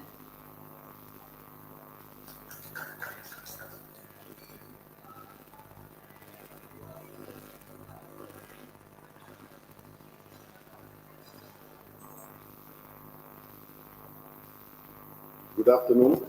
I hope you all had a good lunch. At the outset, I would like to thank Oasis Fertility for inviting me here and giving me this opportunity, and also for honoring me as an esteemed guest for yesterday's function as well as today. I'm really thankful. Also, it has given me an opportunity to mix with my old students who are with us, and I'm particularly thankful to Dr. Nilesh Talkavade because he's been such a good friend and he has attended all our programs and he's been always there. And I congratulate you, the entire team. Being with a young team gives a lot of inspiration and energy. And to see this kind of a systematic environment, which I saw yesterday and today, has also instilled some kind of, it's made me younger, as well as instilled some kind of energy into me. So once again, thank you. I have been given this topic of evaluation of an infertile male. And I've been specifically told that I should stick to the basics and try to give some tips. Although my lecture is a bit theoretical, but I will try to give you some tips about each of these things. Now, the first thing about an infertile male, prior to that, at the turn of the century, males were not even evaluated. Nobody lowered their pants, nobody examined them. They were just passive partners in an infertility program. In the early days of IVF, they just came with their wives, they were given a dabba and told, give your sperms and go. So all they were treated, and X-ray, SIG, andrology, cried horse, every SIG, they said that please treat husbands with more respect and not merely as a source of sperms. Please involve them in an IVF program. Also, they said that, infertility platform is a platform where young males come to a hospital. Young males are full of testosterone, they are full of ambition, they are full of pride, they are relentless in their progress, they don't want to go to the hospital. And many times the first time they land up in the hospital is when they get their first heart attack. So they said that use this platform of infertility to do a baseline checkout on these males, whether their creatinine is normal, whether they are diabetics, pre-diabetics, whether they are obese, whether they lead a good lifestyle, because a lot will matter about their future lives. Women on the other hand are counseled, they are examined, they are evaluated during pregnancy, but males have no such, road breakers. So that's how we started evaluating males.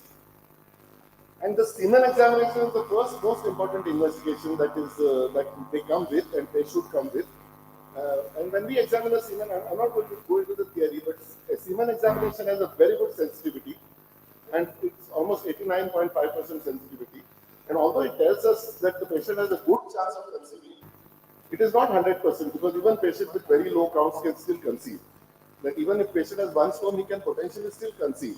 So all that semen analysis ultimately does is to tell us that patient has no chance of conceiving as when he is azoospermic, or very little chance of conceiving when he has very low counts, 1 or 2 motiles conceive, something like that. So that's what it tells us. But still, semen examination is a good marker, And when the patient first comes to the semen examination, we can make a preliminary assessment of where he is, where he stands. Few things about semen examination. Don't go by one report. Please, when the patient comes, evaluate all his reports and plot a graph. Many times, especially in big centers, tertiary level centers, they come with a file dating back to last 10 years, 10 years, multiple reports. So if you actually just see them randomly, you may not be able to make sense. But if you can plot it and make a graph of 2005, 2007, 2012, 16, 18, and you can actually plot it and see how it is going, whether it is like this or whether it is like this. Because there is a condition called as testicular dysgenesis syndrome, which dates back when the male is in the mother's womb. And that can take effect due to multiple comorbidities acting on underlying genetic factors in later life, where the sperm counts are going to go down, and ultimately become nil. Of significance because such patients that you identified, you would want to cryopreserve their sperms at the outset. You would want some sperms to be in your bank before you embark on any treatment for these people. So also the method of collection is important. Give them privacy, give them enough excitement they need to have, otherwise the semen volume decreases. We did a study and the semen volume is, we are finding nowadays when the even temperature is downscaled, semen volume 3, 5 ml, you don't get nowadays 1.5, 2, and many times you get volumes of 0.75, 0.1, 1 ml, etc. The good healthy males, good hormones they still get. And that is due to inadequate local stimulation at the time of giving the sample.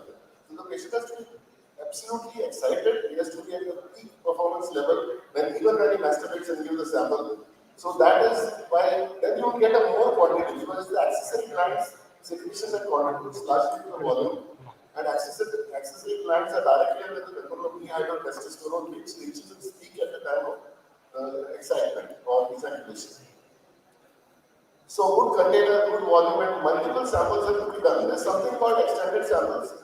A lot of reports saying that if one sample, this is particularly true for patients with very low counts. If patient has 1 to 2 motile from 1 million, 2 million a year, you want to get a little better sample. In those cases, you can ask the patient to masturbate again after 2 or 3 hours and take a second sample, even 4 hours, third sample, many papers. In fact, Gulab has a paper in which says you can take on the second day 8 hours, 12 hours, extended samples. And they have found that the extended samples sometimes give much better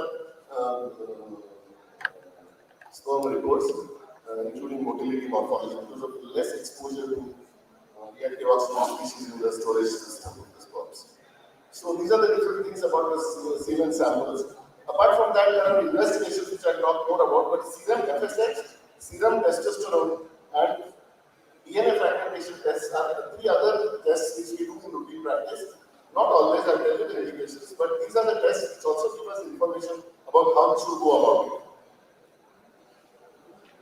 You know the WHO, I'm not going into this, but as you can see, things are changing now. The counts are also dropping.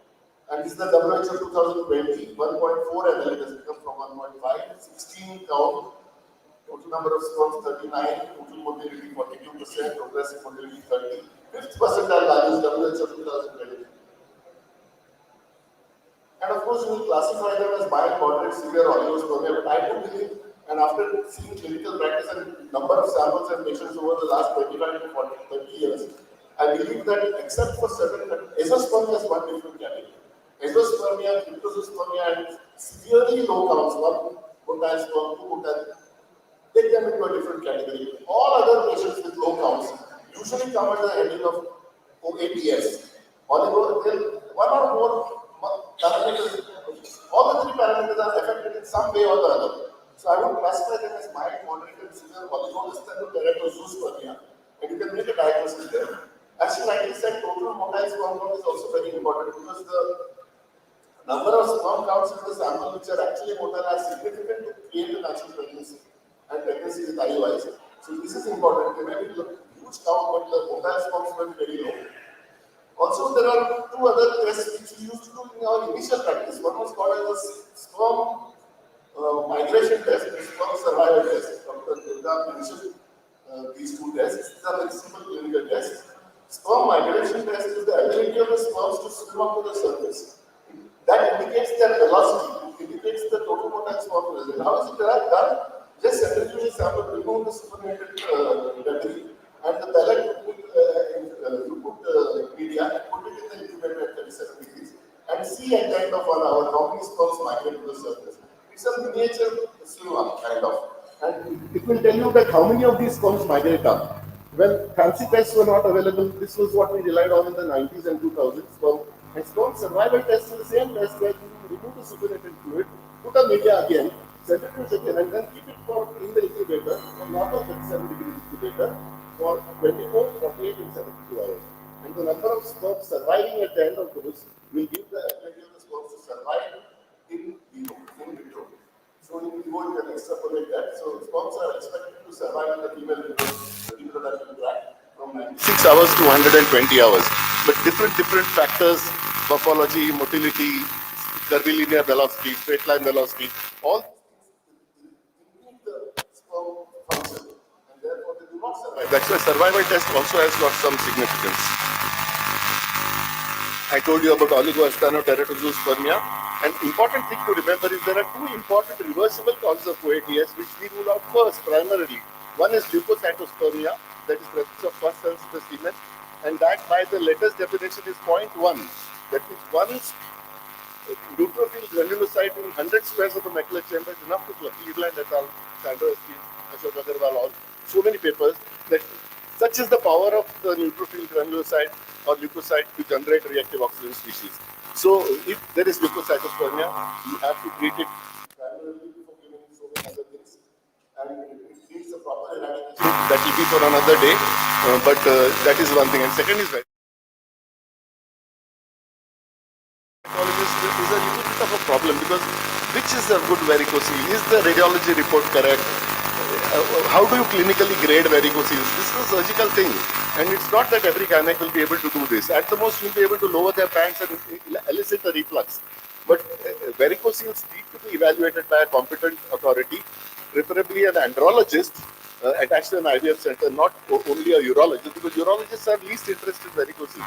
They are completely busy with kidney, prostate, etc. So varicoceles need evaluation, and larger varicoceles, when operated, give pregnancies. That is 100%. That is in all multicentric trials and all Cochrane meta-analysis have shown that varicoceles where the testicular vein is more than 3.5 millimeters, when operated, improves IUI results, improves IVF results, and also improves natural pregnancy rates. So varicoceles and leukocytospermias have to be treated at the outset. Now, when we take a detailed history, you have to ask the patient for a history of childhood things, because whether there's undescended testes, and of course examine the patient. That is why you have to lower their pants and see them, because you may find that testes are there, but patient may have a hypospadias or an epispadias, or patient may have some other thing, an ectopic testes or a testis at the external ring. Now, what do all these testicular descent problems indicate? They indicate a problem in the 12th week of intrauterine life when that male child was in the mother's womb, because that's what testicular dysgenesis is about. In the 6th week of intrauterine life, the germ cell, germinal epithelium is developed. In the 8th week of intrauterine life, the Leydig cells are developed.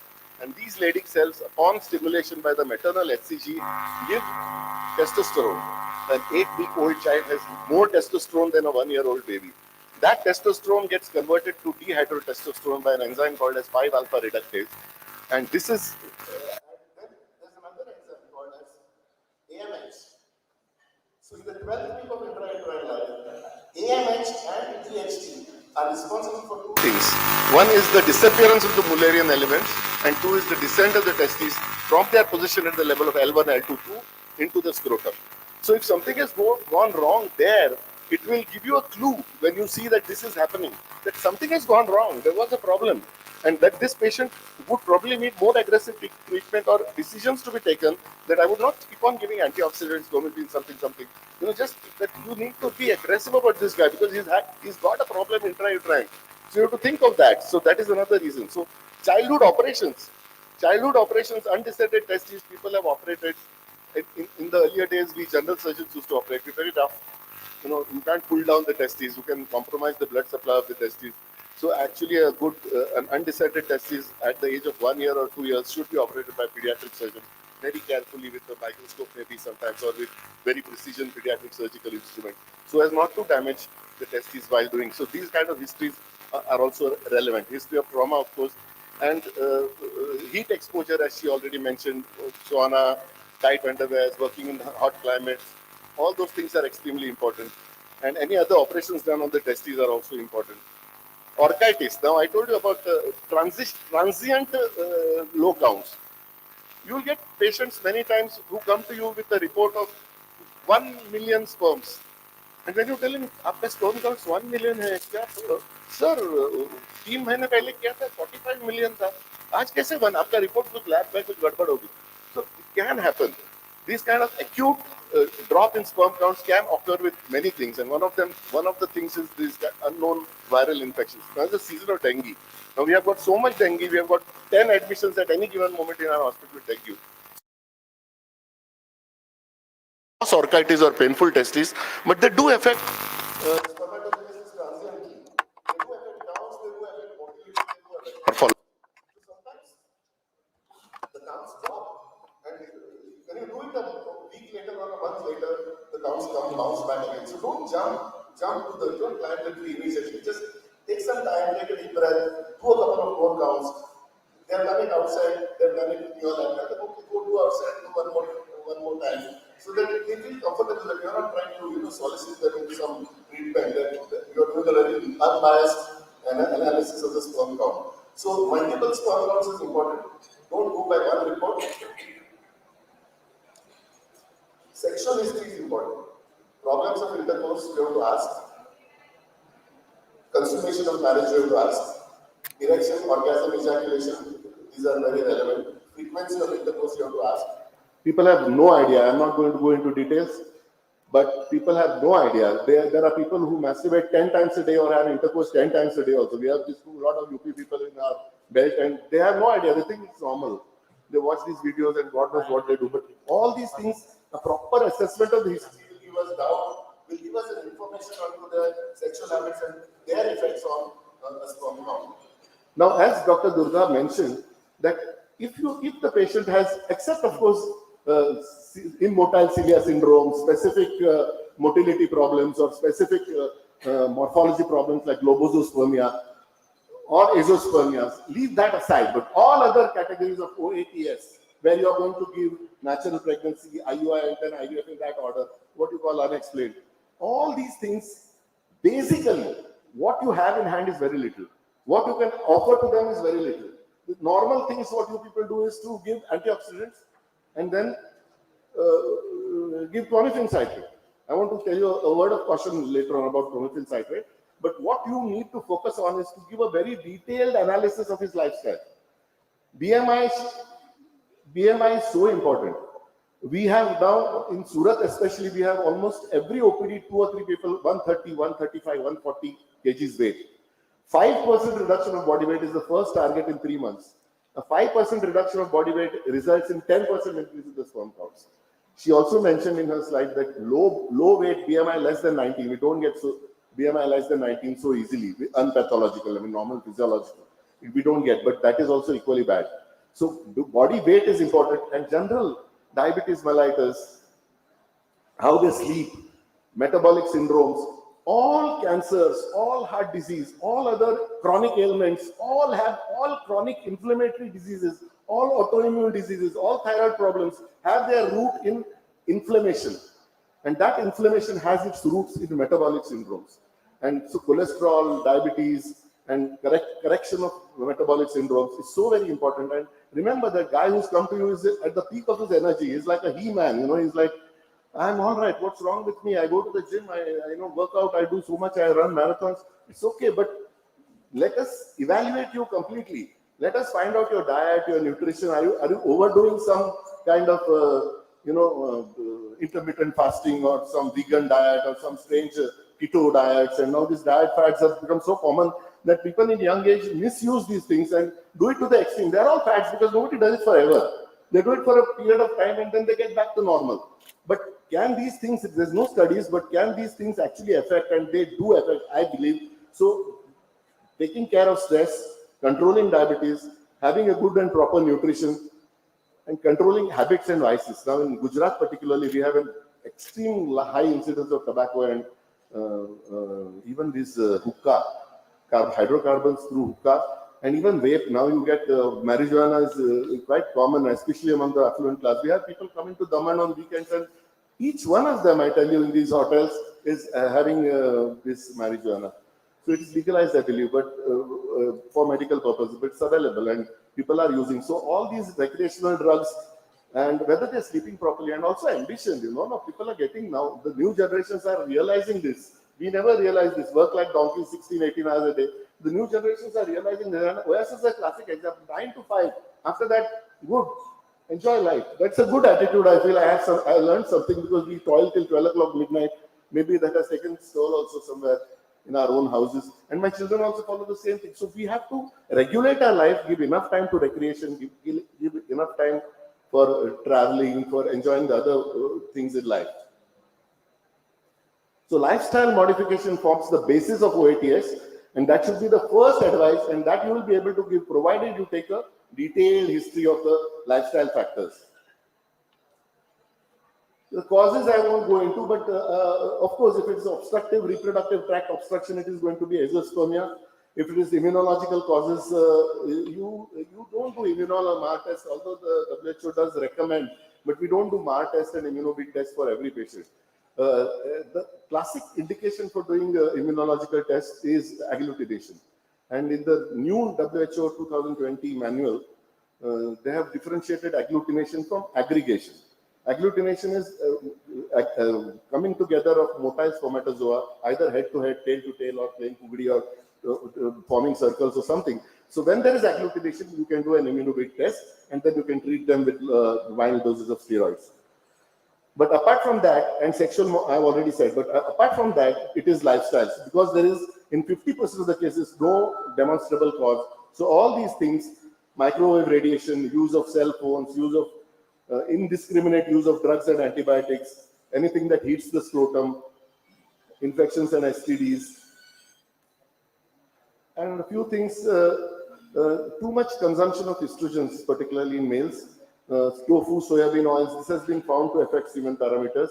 Too much of cheese, milk products has been shown to adversely affect semen parameters. Caffeine, now again, coffee was a big thing, and we still have Starbucks waiting for you around the corner, and a lot of cafe and all that, a lot can happen over coffee. And we all have this habit of drinking coffee by the 7-8 cups of coffee. But more than 800 milligrams of caffeine daily can affect sperm counts, and that all needs to be inquired into. A multitude of factors, and if you can take care of whatever modifiable factors are there, then you have probably hit the nail, and you will be able to reverse it. Even pollution, if you can relocate that guy or give him some protective breathing equipment for some time. We see in Vapi, we have terrible pollution. In the night, they leave these gases. Same with Ankleshwar. Chemical factories really pollute the atmosphere. So if you can really manage to relocate at nights at least to your village nearby and go there and stay, everything can make a difference. Every small thing, because there's nothing we can do. Antioxidants have their limitations. It is the process that is happening over a period of time that ultimately leads to OATS. So this is the Danish study. And alcohol, of course, doesn't do much, but still binging after a particular age, in a young age, everything is tolerated. But more than 8 drinks per week or more than 4 pegs at a time can acutely affect semen parameters. And androgenic steroids, anabolic steroids. So using these powders, protein powders, be sure that they don't have any anabolic steroids. And of course, cell phone users. See, it is inevitable. We all have got to use those cell phones. But maybe we can not keep them in our waist pockets, and maybe we should not keep laptops on our thighs as they originally did in the United States when they first came. We could avoid irradiating our own testicles. Sauna, of course. And personal care products. We are now slowly, we are all shifting to more and more of Ayurvedic products, but all these are chemicals. Right from shampoos, creams, styling creams, gels, Dant Kanti, I don't know, but all toothpaste, everything matters. And the amount of chemicals that you use, and you can't imagine, my little grandchild is already applying, lip balm and all kinds of chemicals. is very rampant, and I think it's something to do with the times, and of course our complexion is important. We really don't know what chemicals we are get absorbed through the skin, and of course environmental problems like pesticides, insecticides. They all the sperm parameters are affected through two mechanisms. One is the reactive oxygen species ROS mechanism, and the second thing is the endocrine disruption theory. And for that the most important hormone is inhibin B. Now, I want to tell you something about inhibin B.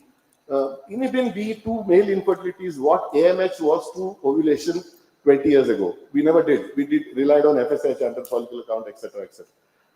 Inhibin B is emerging now. There aren't many people interested, but recently one person came to me and said, we want to do a trial with inhibin B. And when I read up the literature, it's coming in the West, and probably another 5 years from now, inhibin B will be used as more as a marker apart from FSH for testicular function.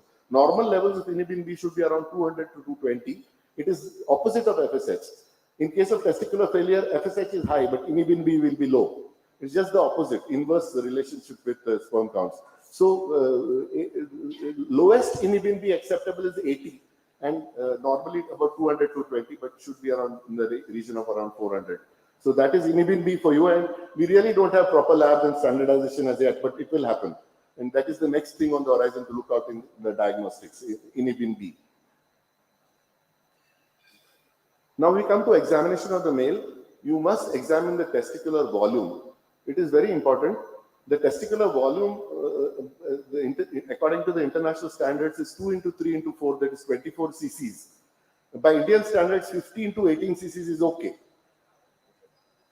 If you can't measure the volume, you don't want to spend time, taking a ruler or taking a vernier caliper and examining his testicle. He won't like it.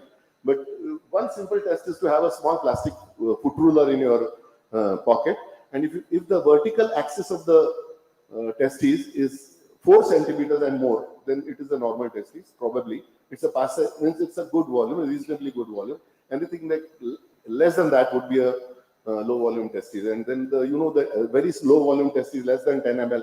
Very small testes are usually part of some endocrine syndromes or Klinefelters or hypogonadotropic hypogonadism or some such thing. So then they need more evaluation. Or simply atrophic testes, where the chance of retrieval are because the germinal epithelium is directly proportional to the testicular volume. In a young patient, the entire testis is constituted, 85% of the volume is constituted by the germinal epithelium. The interstitial cells are very few. The interstitial areas are very few, just enough to accommodate the vessels and the Leydig cells. Later on, as age advances, hyalinization occurs, fibrosis occurs, the vessels start getting normal. And then simultaneously there is maturation arrest, early, late, hypospermatogenesis, etc. Histopathological corresponding changes in the testicles occur with age and with all these comorbidities acting. So apart from the testes, when you examine the volume, also examine the position, whether they are in the testes or in the scrotum properly or they are higher up somewhere. Rectal examination, of course, palpate the vas deferens to rule out CBAV, and consistency is also important. Healthy testes are good taut testes, teenage testes, like a duck egg. But as the age advances, they become flabby because of what I told you, the histopathology. And also do a rectal examination for prostate and seminal vesicles. Then, of course, hernia, hydrocele, varicocele, etc. should be ruled out. Now, testicular volume I already told you, and this is a typical orchidometer. And this is available at AIMS. If you go to a urology conference, so they will probably be able to, you will be able to buy this for around 10,000 rupees. It doesn't make economic sense because you can make these things at home with the different beads that we use around the neck. You can actually measure that and make it. Online, there is a particular site that sells these online. 2 of my students wanted to buy it. So from our hospital, we made an online payment just to check. Neither the money came back nor the orchidometer came back. So it was like a lot of cheats online. So you have to be a little careful. Cash on delivery, fine, but otherwise don't go into online purchase of orchidometer at least. But this is a very good thing because it gives you exactly, put it by the side of the testes and you get the volume. This is also important for documentation because in the era of artificial intelligence, you should, as far as possible, collect data. Data And data and intellectual property rights, these are the two things that are going to be of value, not the 25 acres of land that you possess. If you have large data of 10,000 people, male patients, I rue the fact that over the last 20 years, I've been seeing 100 patients of infertility every month, maybe. And yet I have not tabulated or kept my data properly. I mean, better late than never. Plan to start, already started. General investigations, I told you, lipid profile, creatinine, sugar, VDRL, HIV, HBsAg, hepatitis C, general safety investigations and infections, and the hormones of relevance in male infertility, FSH, LH, testosterone, prolactin, estradiol, inhibin B, AMH, and T3, T4, TSH, out of which ones we should do. If the sperm count is perfectly normal, you may not do any biochemistry, it's okay. But if the sperm count is slightly altered, then at least FSH and testosterone, these two must be done. FSH is a reasonably good indicator of the testicular function. Again, it depends. See, why you should do, because when you do many tests, again, it's that algorithms which artificial intelligence can do, your intelligence can do. When you analyze many reports, when you do many reports and say that, okay, this is FSH, okay, this one had this much sperm, this is FSH, I got the sperms, this is FSH, I did not retrieve. So this is human intelligence doing it at a albeit very slow pace. What artificial intelligence will do by analyzing tons of data, millions of data. So why we need to do these things is because it will give us information that this is the right one. For example, in our center, an FSH of up to 7 is okay. After 5 to 15 is the normal and is okay. But where was I? Distractions. So a 5 to 15 is the normal FSH, but FSH 3, 4, 2, 6, 5, good. Anything 6, 7, 8, 9, 10, so I've come to rely on it using my own intelligence, not artificial intelligence, that these are the people who are likely to worsen further. This could initiate early testicular dysfunction or testicular failure, early testicular failure. Eventually, when the FSH rises and the sperm counts become 0, it would mean that this is a non-obstructive azoospermia or testicular failure, what we call. So that is why FSH is an important hormone. Testosterone is also important, but testosterone is such a variable hormone in males that it is very variable. You have to collect it in the early hours of the morning. Maybe at 8 o'clock when the lab opens, you could collect one sample. And very much dependent on moods, abstinence period, and so many other things. But still, one general report is okay. And I take cognizance of testosterone, total testosterone, only what is less than 200 or even less than 150. Anything 300, 320, although it may look low, a good healthy FSH is 400 to 500. The normal average is 200 to 1200 nanograms per DL. So do testosterone. It also indicates the androgenic status of the person, whether he's getting more estrogenic, less androgenic, etc., etc. Of course, it is important in azoospermia and oligospermia, that is totally different. But otherwise, to sum up this about hormones, FSH, testosterone in all cases, and LH, prolactin and estradiol levels in severe oligospermia and azoospermia. Inhibin B not yet available on a commercial basis, and T3, T4, AMH nobody does in males, and T3, T4, TSH not necessary unless you're suspecting some thyroid dysfunction. Not like females. It is not correlated to ovulation like how females it is correlated. So it's not correlated to spermatogenesis. So both AUA and ASRM recommend FSH and testosterone in all cases of initial hormone assessment, and LH, prolactin, and estradiol in severe oligospermia and azoospermia. So I already said the other things. So testosterone levels rise and fall in a cyclical manner, and the levels oscillate every 5 to 20 minutes. So if you will observe, and I have observed, that if the testosterone levels are low and this fellow is little hypogonadic in behavior, cognition, interest, enthusiasm, something like andropause type of symptoms coming at the age of 35, 40, then if you improve his lifestyle and if you make him take interest in life without giving testosterone, then the testosterone levels start rising. So it has a lot to do with mood, it has a lot to do with your subconscious thought, it has a lot to do with your sexual activity, etc., etc. So testosterone is important. Genetic evaluation, yes. What are the genetic tests available to us? We have karyotype, XXY, XY, yes, Klinefelter's very common. We see 1 in a month or 2 in a month sometimes. XXY, So Klinefelter syndrome is a very specific condition, and again, you need to investigate. You can still give them a baby, but transmission has to be explained. And YQ microdeletion you can do in cases of azoospermia, where you could probably use those sperms if it is not A and B. And A and B doesn't have sperms anyway. It is Sertoli cell only syndrome or early arrest. ACD, etc. You can utilize their sperms, but transmission has to be explained. But even in simple karyotype, if you ask me, karyotype should be done in all cases of recurrent problems or recurrent implantation failures, recurrent pregnancy losses, etc. Because it's not only the X and Y. It is all those other things like mutations, Robertsonian translocations, mosaics, aneuploidies. And you'll find many times in the karyotype report that the other chromosomes, 13, 15, 17, 19, 21, 23, they do these 5 or 6 chromosomes, and you'll find that something PQ, and they write there that it is not related to infertility. These don't matter. We have no tests or handles in NGS to actually evaluate, but there are 2 chromosomes, I think it is 16 and 18, which are called male chromosomes, which are responsible for transmission of male defects. So now they are saying that in recurrent pregnancy loss, you need to do a panel and do an NGS for these particular chromosomes in the karyotype. So there is a future, and the future is of course genetics to understand male infertility more completely. I told you about this sperm dysgenesis syndrome. It can appear, and it is believed that even in later life, testicular malignancy also has an origin in intrauterine life and through this testicular dysgenesis syndrome. I already told you about this. Now, DNA fragmentation tests. This is a big issue. They've become popular. People are using them. Should we do them? They are expensive. They are expensive because they are actually available for 1,800 rupees, and we usually charge 5,000, 6,000. Some people charge 8,000, 3,000. So it depends. But they are expensive. That's why in certain circumstances we can't do them for all patients. Right now, the British Fertility Society, American Urology Association do not recommend routine use of DNA fragmentation tests in any case of infertility. But they are important, and I'll tell you why. In our Surat center, we started doing DNA fragmentation tests because patients were affording, and nobody said no, and we did it in many cases. So it is a learning curve for us.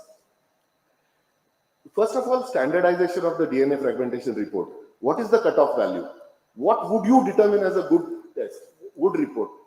Fair DFI or a poor DFI or a good DFI or a moderate DFI.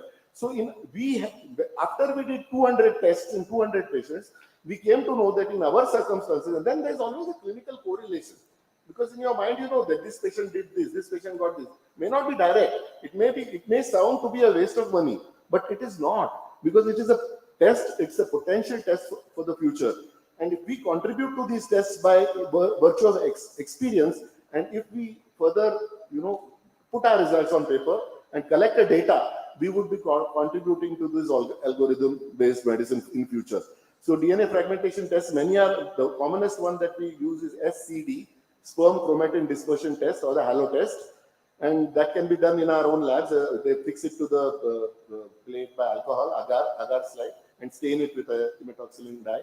And the ones that give a glow are the live sperms, and the ones that do not give a glow are the fragmented sperms. And accordingly, 200 sperms are counted, and the DFI is measured. Recently, a tunnel benchtop, 2 years back when I was in Escere in Milan, there was a stall where they were promoting a desktop tunnel tunnel assay. So again, but it would be a very little practical use in our clinical setup, because just to invest in that and then how would we correlate? I don't think at the moment the SCD is fine.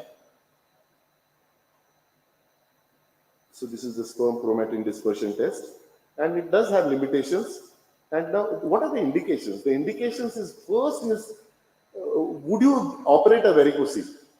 That is the first indication. If the patient's count is 100 million, yet the patient is not, wife is normal, yet the patient is not conceiving. Again, unexplained. So if you do if the DFI is high, you will operate this varicose. Even if the varicose is not very big. Anything should be more than 3 millimeters anyway, the vein. So this is one thing. Then also you can use it for giving an earlier option of ICSI to patients who you would keep on doing IUIs. If the DFI is high, the sperm quality is poor in terms of fragmentation, then you would offer advanced treatments at much earlier, even if the age is not so advanced.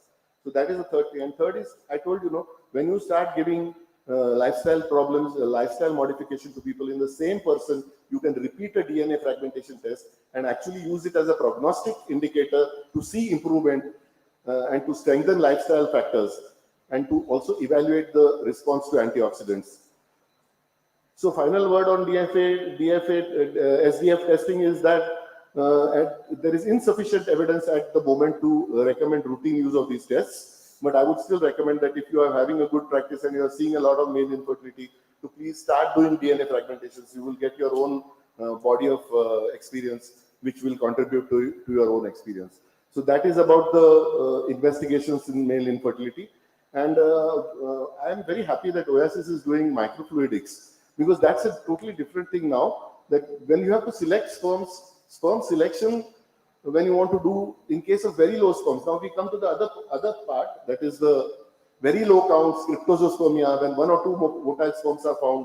How will you proceed for ICSI? What will you do? So there you have to do sperm vitality testing. Becomes, you have eosin nigrosin, you have got sperm tail flexibility test, you have got pentoxyphilin, theophylline tests, you have got, but MAX or microfluidics, not even MAX, microfluidics, it actually helps you to select the sperms which are to be injected or which are to be, so that's a good thing. Economics you have to see, but MAX is a good thing, and I think I'm happy that Oasis is doing it. We are also doing it. So MAX is something that really, of course, we have got hyaluronine binding also. We have tried hyaluronine binding, PIXI it is called, to identify those sperms. So those are the ways in which you can do the sperm selection, where the sperms are immotile and you want to know whether these sperms can be still injected in ICSI. So this is, in a nutshell, the total investigations and an overview of how to examine and go about an infertile patient. And that's it. I would appreciate questions. Thank you. Thank you so much, sir, for enlightening about the most neglected factor in the fertility treatment, that is men, right from the basics to the advanced. Thank you so much. Thank you, sir. I request Dr. Mayuri to please felicitate our speaker, Dr. Kishore Narkar.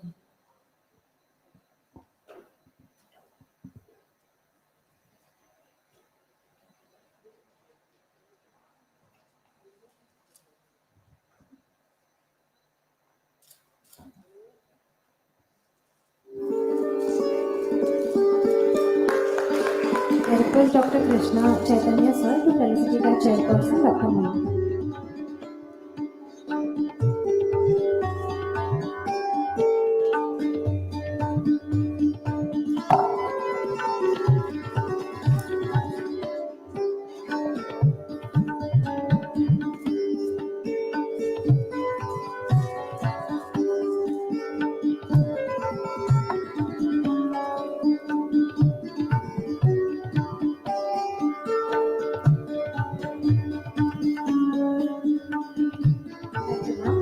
Thank you, sir.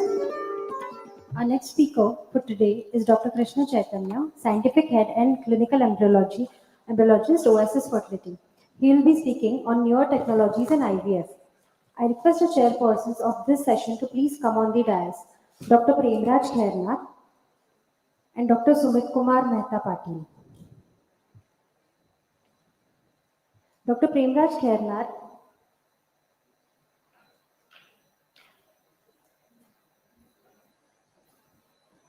Dr. Premraj Khairnar currently is the Chief Scientific Medical Director, Matru Fertility and Women's Specialty Hospital, Nashik.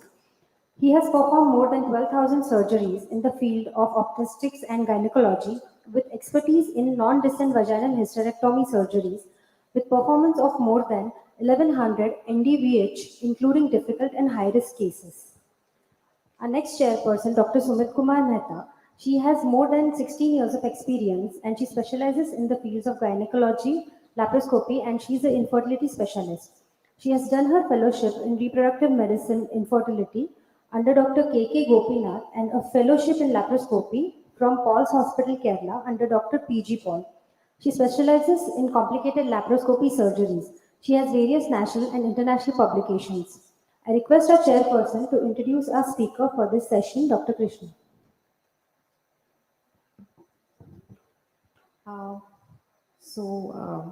Dr. Krishna Chaitanya, he's actually the scientific director and head clinical embryologist, Oasis Fertility. He's actually an expert in clinical embryology and he studied and practiced in Australia. He was actually a part of Indian Ambassador for Academic Affairs, and he's also an expert in cryobiology, the in vitro maturation of oocytes, embryonic stem cells, and also men's health and embryology. He's passionate about human embryology and constantly researches on innovative approaches to improve the success rates of IVF treatments. So over to you. Thank you, ma'am, for that kind introduction. So I think no notes to take from this lecture. It's just going to be a little glimpse of how the science fiction has now become a reality and available for clinical practice, an overview of the various advances that we have in the field. So it's close to 45 years, 4.5 decades since the first birth of the IVF child, Louis Brown, way back 1978. 45 years, and we have gone from just mixing an egg and sperm and creating an embryo to a point where gene editing is now a reality. I think all those movies, Gattaca, if you've ever watched it, such an interesting movie where they would just go and edit the genes and have designer babies. All of that in the present day is possible.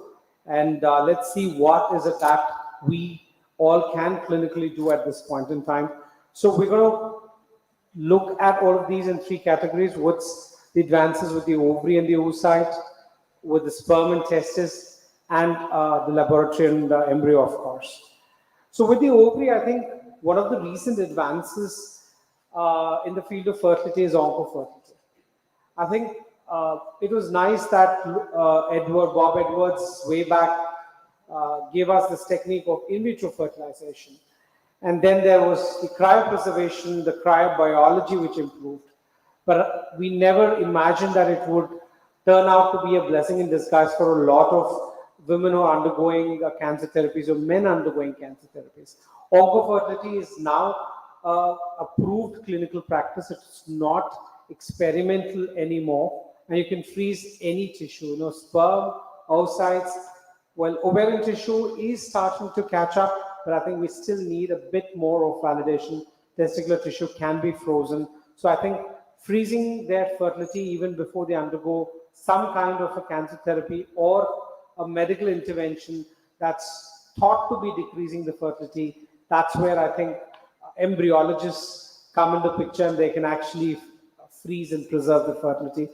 That's just a little glimpse of what Oasis has done so far. I think we've done around about 164 semen freezings, 21 oocyte freezings, and 11 testicular freezings. This is all cancer patients' data would come to Oasis for fertility preservations, of which 6 have undergone treatment. They've finished with cancer therapies, they've come, we've treated them, and they've had a successful pregnancy and live birth. So that's our individual experience at Oasis. Now no longer the oocyte cryopreservation is considered experimental. There was a point where we thought oocyte cryopreservation is still experimental because social freezing is catching up. Women are wanting to postpone childbearing. It's just not the page 3 people alone. Priyanka Chopra, and I think there was another Miss World who actually did it from Lilavati. It's just not them. I think there are a lot of women who are career oriented who do not want childbearing to stop their growth. I think social freezing is an amazing option. It's no longer experimental. We have done a lot of these fertility preservation cases on oocytes as well, and our success, our take-home baby rates has been on par with what the American data claims, around about 47%. I think this is something that interests me and Dr. Durga. So Dr. Durga was at McGill University in Canada where she did her fellowship, and that's where she was involved with the group which did the IVM. The first publication of IVM was in Nature way back with SL Tan, and she was a part of that group, and she carries that experience and her interests. Currently, we are tied up with the Brussels University trying to do something very innovative with IVM. Because IVM was a wonderful concept where you don't use any drug. You get the immature eggs, probably 6 or 8 millimeter follicles that are treated, and then you mature them outside in the laboratory. It's not a new technique which has just come in the year 2023. It's been there way back 1984, where Monash University probably claims to have done this for the first time. It's been there, but it never got popular because of certain limitations. And that's where the Brussels people came up with a new concept called as a biphasic IVM or kappa IVM, where you actually try and bring about synchronicity with the nucleus in cytoplasm. Bottom line, I think this new kappa IVM seems to be giving better maturity and a better embryo quality, and the outcomes are on par with the IVF cycle. And I think we are the only center in India who do the kappa IVM, because we have got a tie-up with the Brussels University, and we are proud to say that we have the first birth of the kappa IVM child in the country, which was all in the news. And I think we've been just not helping the PCO women with in vitro maturation. We have a lot of cancer patients who are wanting a random start where hormones cannot be used for whatever reason. IVM is a wonderful alternative for this cancer woman as well.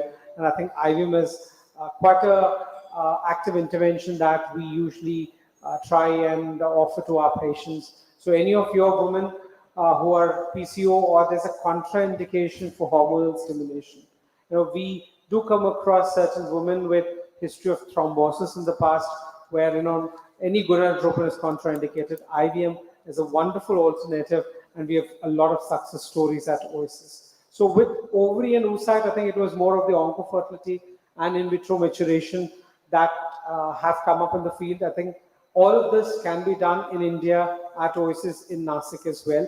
There's nothing that only the Western world offer this, and we'll have to send the patient abroad for doing this. So coming to the advances in the human spermatozoa, Nadkarni sir just spoke about the sperm DNA fragmentation. Does it affect the outcome? We all know it does. How to test this? There are tests available for us, as sir said, SCD and SCSA methods. But what we really, at this point, have no clarity is how do we manage? What is the best way to intervene and treat men with raised sperm DNA fragmentation? It could bring about a varied of outcomes. And that's just a summary of the options in the laboratory. Of course, on the clinical side, where you can treat the man, you do frequent or daily ejaculation, or you do testicular sperm aspiration, and you get the testicular sperm because they're still not exposed to the ROS and the epididymis, or lifestyle management. But how far can we really do that? Treating a man sometimes is tricky. So why don't we treat the sperm, which means try and separate the sperms which has got the best DNA, and that probably helps us get the best outcome.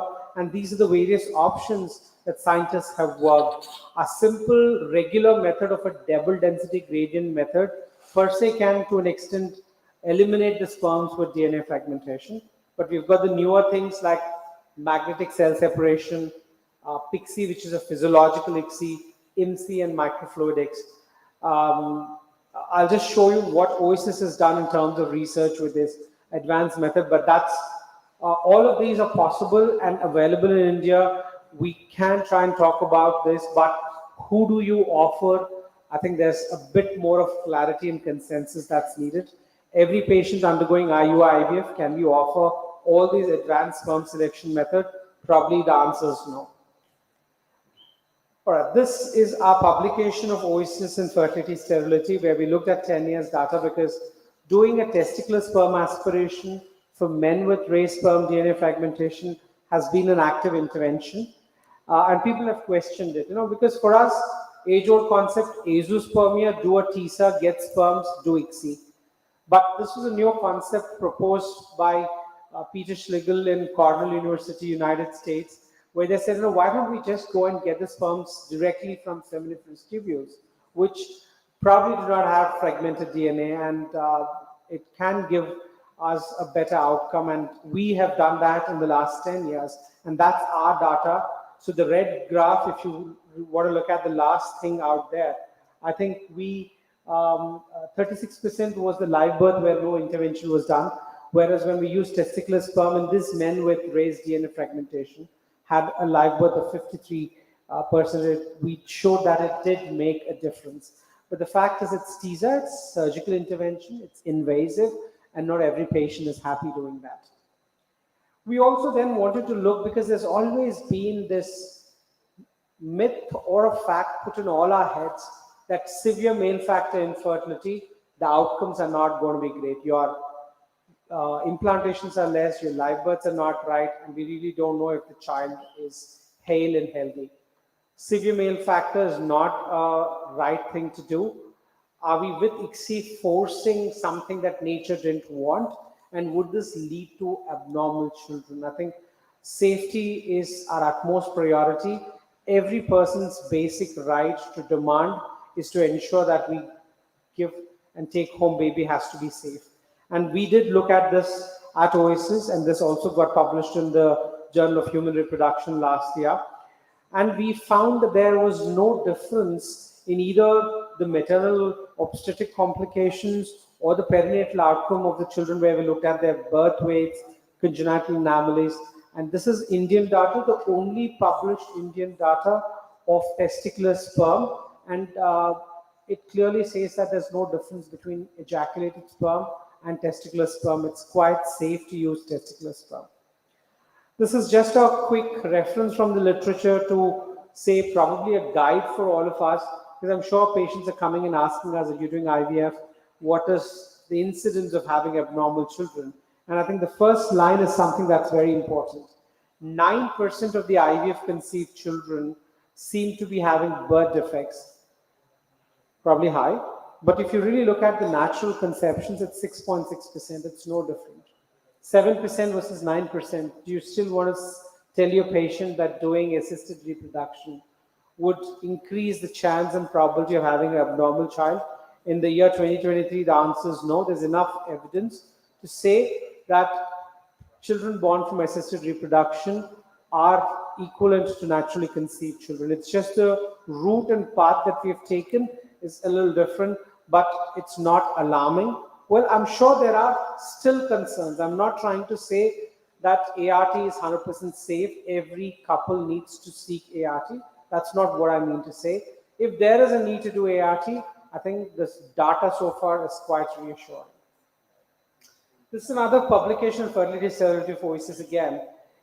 And whenever there's azoospermia, we send them usually to a urologist. They do a trial TISA under local anesthesia. They take some seminiferous tubules, send it to histopathology. And the histopathology report comes back as normal spermatogenesis. And then we send the patient to IVF center. I'll have to redo the biopsy.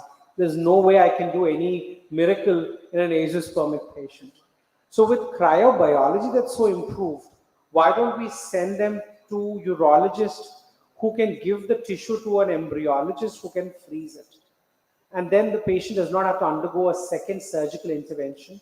So this was 7 years data that we published, where we wanted to look, would frozen testicular sperm give us the same outcome of what a fresh testicular sperm would give us? And the answer is yes. There was no difference. The live birth with fresh testicular sperm was 58%, and with frozen testicular sperm was 49%.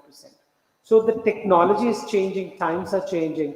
We need to change our thought process. If there's an azoospermic men, yes, urologist is probably the right person.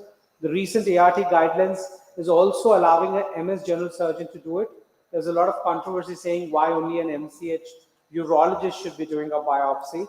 And it's good the government came up with an amendment saying that even an MS general surgeon can now do a biopsy. But the bottom line, azoospermic man getting a trial biopsy done, if you're not freezing the sperm, if you've got any, I don't think that's the right thing in the present day to do.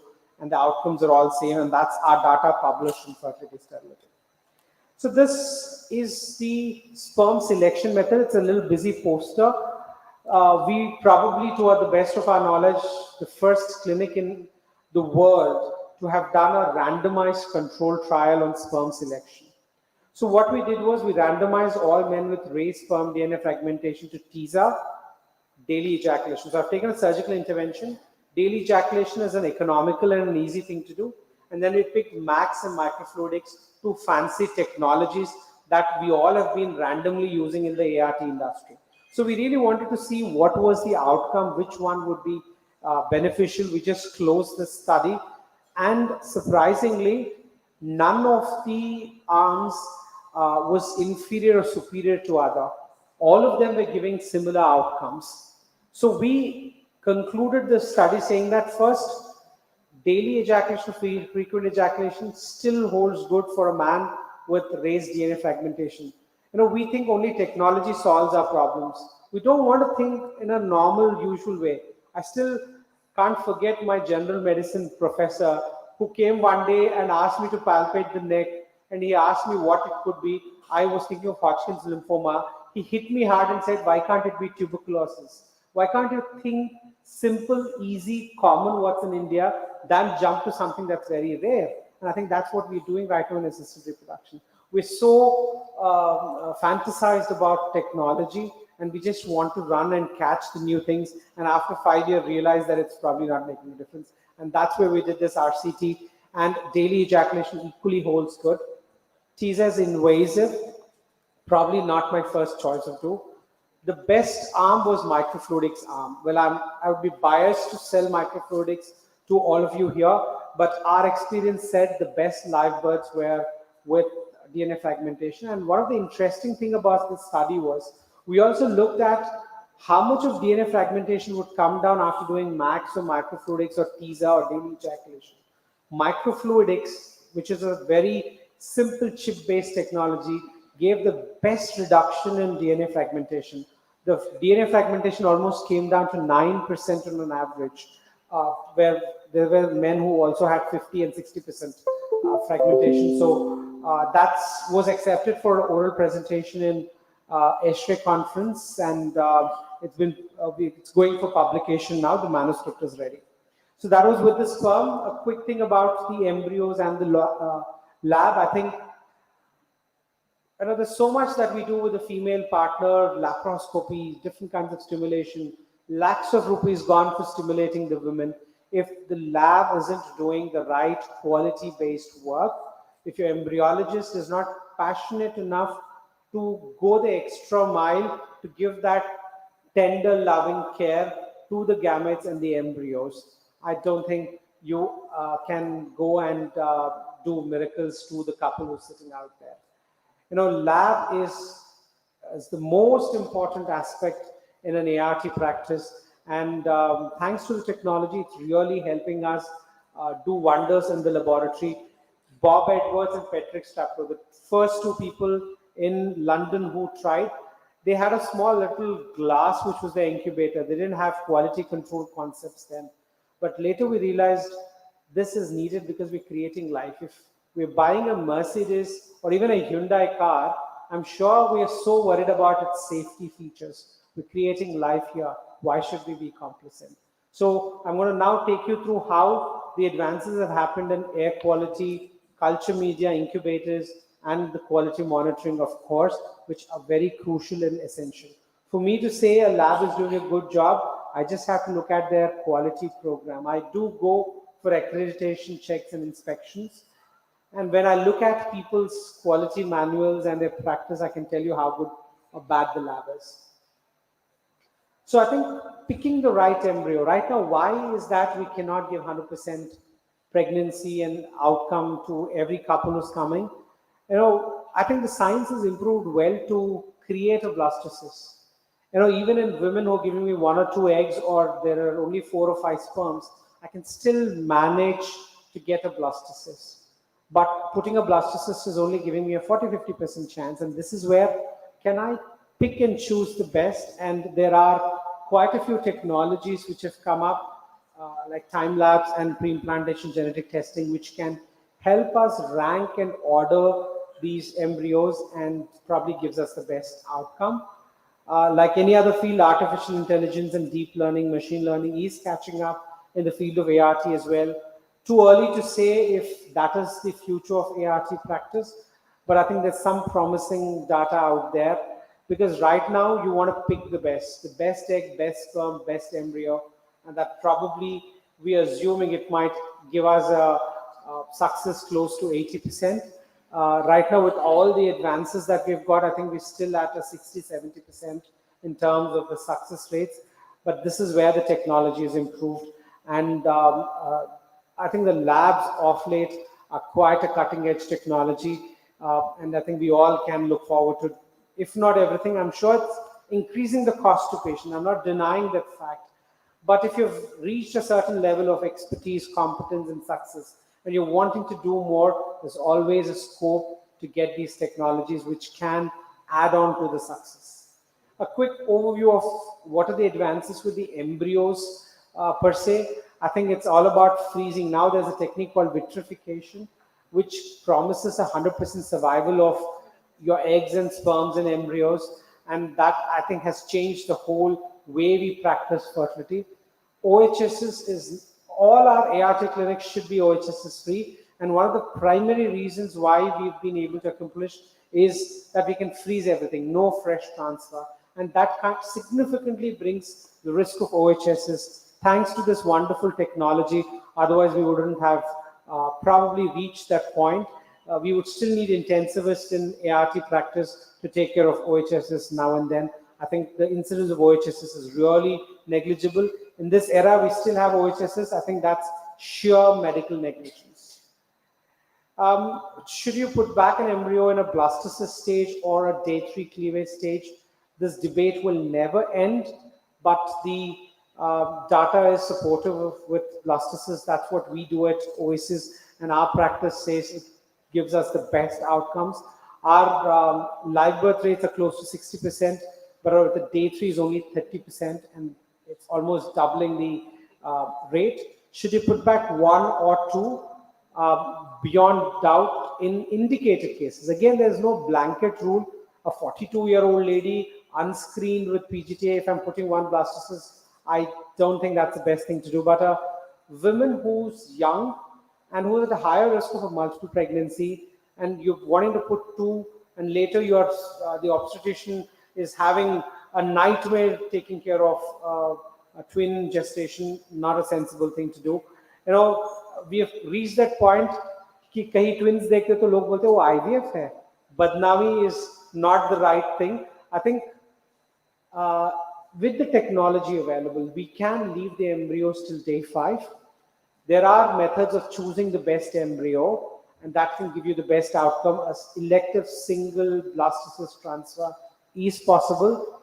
My job ends when I create the embryo. My clinician, Dr. Pallavi and Dr. Nilesh's job ends when they put it back, because we do not do obstetrics, but you all do obstetrics, and you know in reality how bad it is to handle a twin gestation. And I think we all want to ensure the pregnancy is a singleton pregnancy where mother and child are going home hale and healthy. The last things, recurrent implantation failure. What are the technologies that are helping? I think there's this embryo glue. It's a commercial name. It basically has hyaluronan, which is a chemical which increases the interaction of an embryo with the uterine endometrium, and it can give us a better outcome. In people with recurrent implantation failure, we at Oasis routinely use it, and that's published way back in 2017 in Human Reproduction. And we say that in people with RIF, repeated failures, the embryo glue does give us a better outcome. There's been a lot of debate of using laser in assisted reproduction. Enough evidence to say it doesn't really make a huge benefit. Yes, to do embryo biopsy, it's a wonderful technology because it eases out doing biopsy without damaging the embryo. But doing a laser-assisted hatching on the zona pellucida of every embryo before transfer, would it improve the take-home baby rate? The answer is no. You're just making your cycle expensive. I would not want to do that. So we've been talking so much about PGT since morning. Every speaker has been saying PGT, PGT. So I thought I should just take you through a little as to how is this helping. There are only 3 indications at this point if you really have to consider PGT, which is pre-implantation genetic testing. So you in vitro generate the embryo, do a biopsy, you know the genetic status. You know a euploid embryo is there, you put that back. So putting a genetically screened euploid embryo will increase your chance. Let's not take it for granted that it will give you 100% chance. Genetics is one aspect of your success. There's uterus, there's genes, and a lot of other things that are involved here. So with a euploid embryo put back, the chance is increasing. RIF, RPL, advanced maternal age. 3 relevant indications where PGT could help. So that's our, again, experience at Oasis, which was accepted at ESHRE and published in Human Reproduction in the year 2019. So we had a control group of recurrent implantation failure where we didn't do PGTA. There's one group where we did PGT and we compared the outcomes. And you can see the live birth rate with PGT, young women, recurrent implantation failure was 58%. The control group where we did not do PGT was only 38%. So PGTA definitely in women with implantation failures history does help us get better outcomes. This is data of recurrent pregnancy loss. So women, idiopathic pregnancy loss, where you haven't found anything significant. So we again had a control group where we didn't do PGTA. This woman had 2 or 3 miscarriages. We put the embryos without screening versus we doing PGTA. It's a little busy slide, but what does this study, which is accepted at ASRM this year? So Dr. Durga is going to be going and presenting at ASRM this year.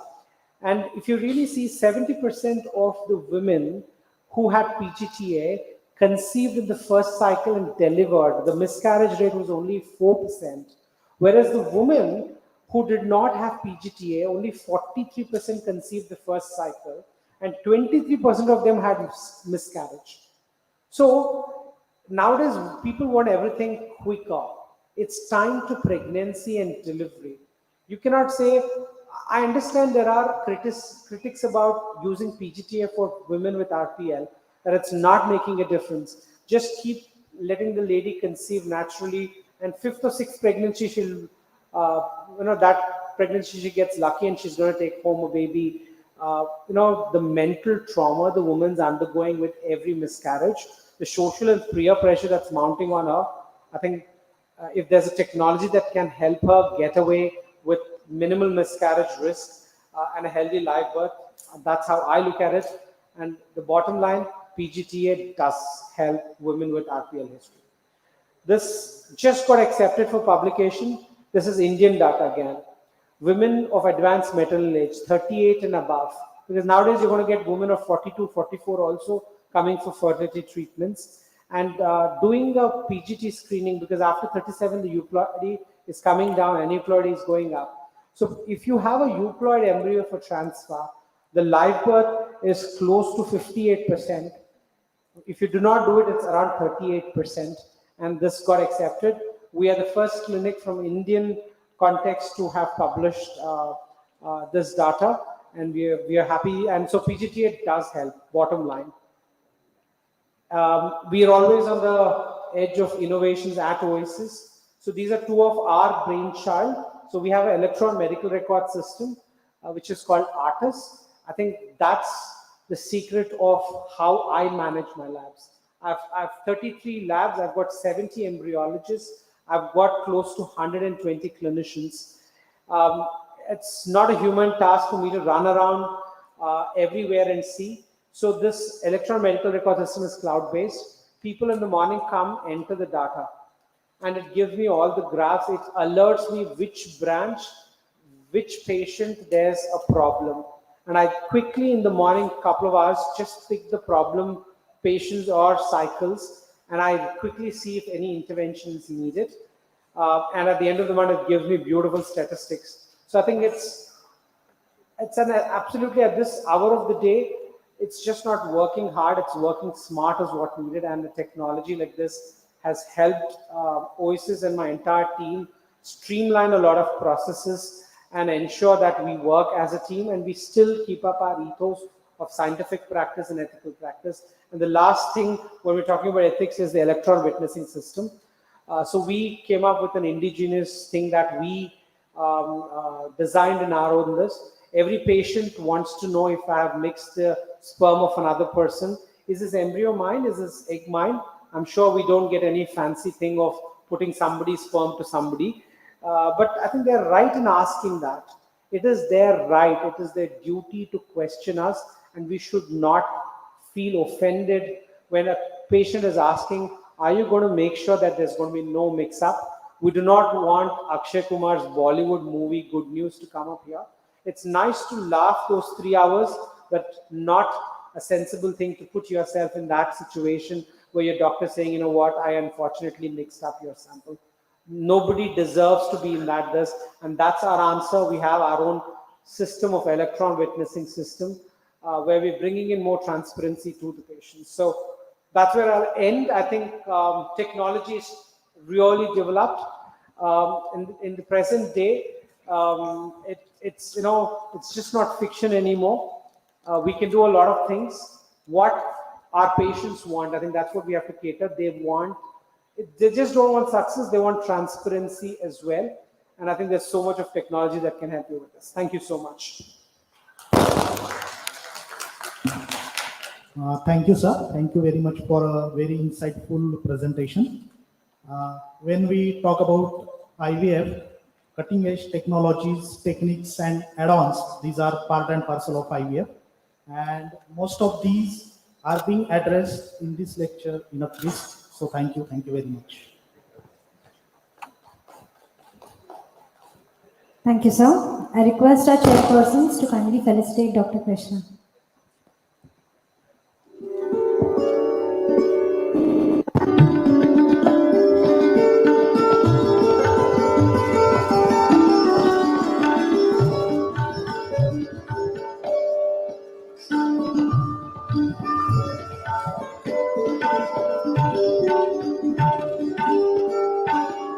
Thank you. I request Dr. Bharti Kolhapuri, Regional Head Embryology, to felicitate our chairpersons, Dr. Pelraj and Dr. Sumit Kaur.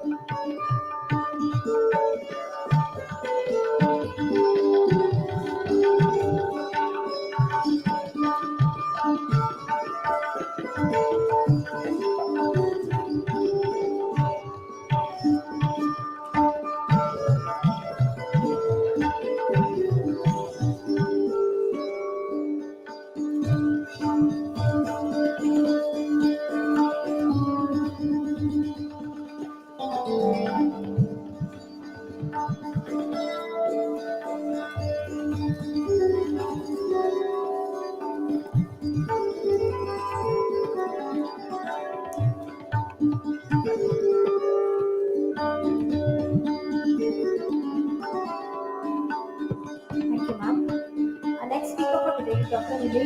Conclave, Clinical Head Oasis Fertility. He will be speaking on role of endoscopy in fertility. I request our chairpersons for this session to please come on dais, Dr. Ajit Kidne, Dr. Kshama Agur, and Dr. Nyanishwar Shirsa.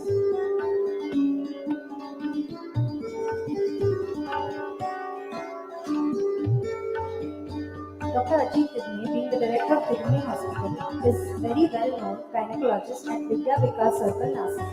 He has done his MBBS and DGO from Mumbai, and his DNB is from New Delhi. He also has done his fellowship from Sayat Hospital, Mumbai. Dr. Kshama Agur is a gynecologist, laparoscopy and hysteroscopist at Dr. Kshama Agur Hospital and 9 Pearls Hospital. She has she has an experience of more than 15 years working in various hospitals like Ashoka Hospital, Civilianity Hospital, etc. She has been authorized by government for laparoscopic tuberculosis, having done her fellowship in minimal access surgery. Her core areas include advanced gynec laparoscopy and critical care obstetrics.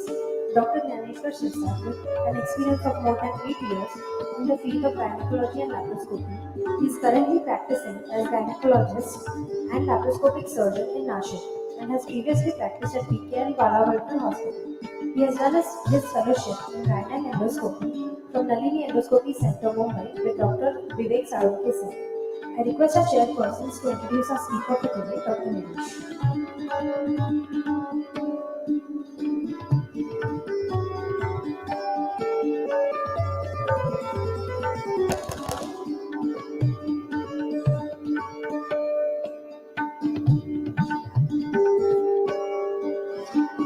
Indian speaker, Dr. Nilesh, welcome, sir.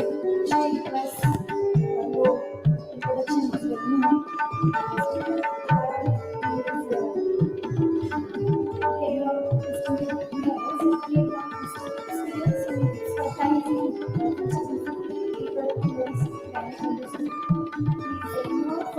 handle infertility cases and success rate. Has handled more than 1,200 cases of operating laparoscopy, around 3,000 cases, diagnostic and operative hysteroscopy, and especially hysteroscopic minor panels. It's former faculty at reproductive medicine by University.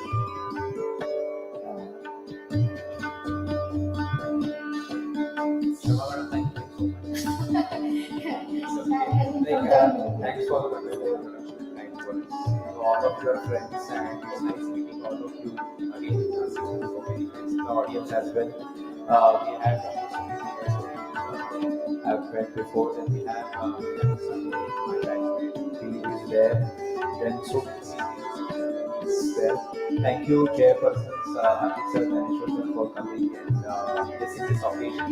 I'll be this is a post-lunch session. I want to make it very crisp and take home message. I think most of you have attended my workshop in the morning on hysteroscopy, and it will be an extension of that because in the workshop I can show you my work, and we didn't talk about some theory and I didn't talk about some videos. So those who have been in the workshop will be easy for them, and some parts will be a repetition of that itself. So can you see the unseen is the question, and once it comes to hysteroscopy or endoscopy, it is like a third eye, especially hysteroscopy, and it's a very easy tool to operate in this era where we want a correct diagnosis. When we think about fertility options available, we have all this on our plethora, we have all this on our plate. But the question is endoscopy valid for this era where we are doing IVF, IUI and everything for hysteroscopy, or is it outdated? That we need to answer. So we have this all options available, and we have to analyze is endoscopy valid. So today we'll be talking about introduction, indication, setup, pre-op, and hysteroscopy per se. And we have to just filter out and take whatever is required for all of us, because everybody is practicing on a different platform in a different way, and we need to just take home what is very important and relevant for us. So the process of evaluating infertile couples has changed.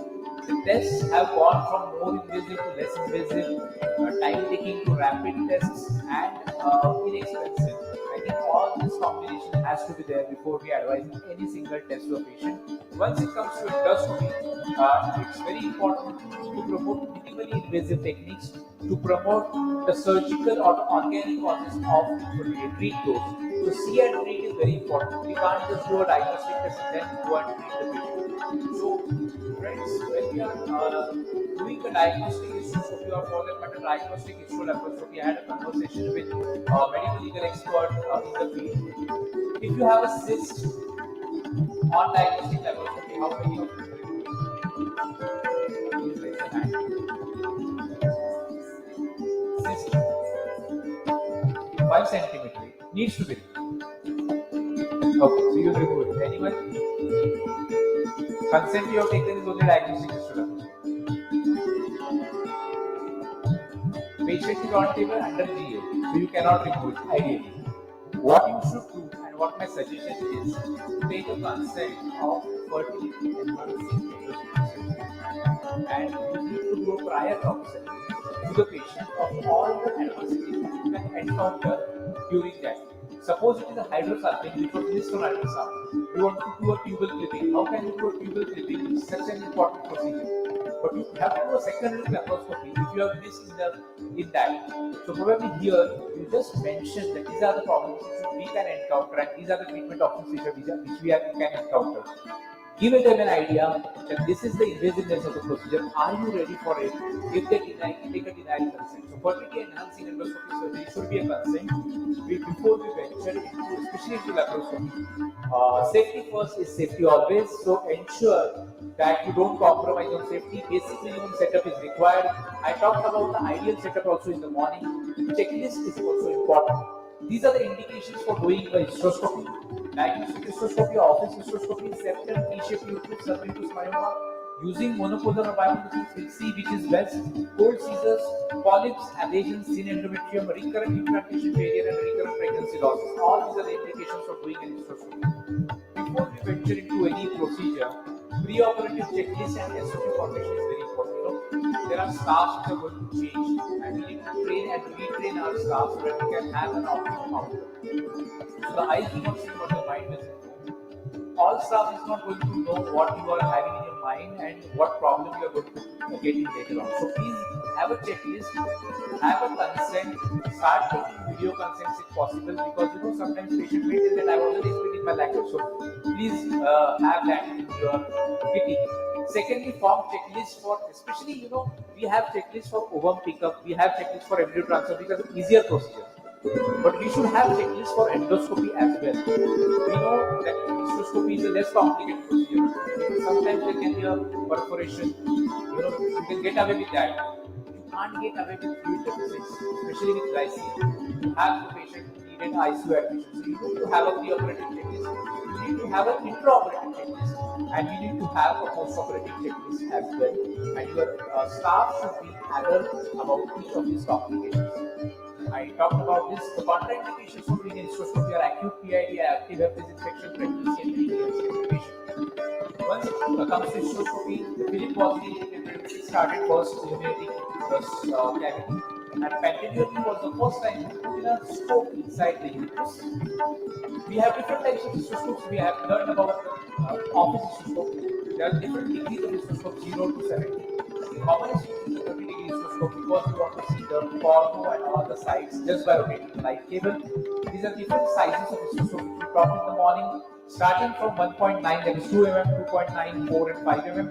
I propagated that anything less than 2.9 can be used in office, and yes, the rule of thumb today to use such scopes where you don't need to dilate, you don't need to use a dilator like a misoprostol or maybe a laminarian. It need not be used. You can directly go in for a cystoscopy.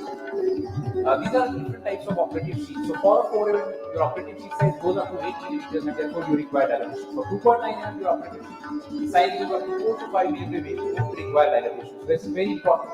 See and treat is possible in all scenarios. Please don't use a diagnostic sheet every time.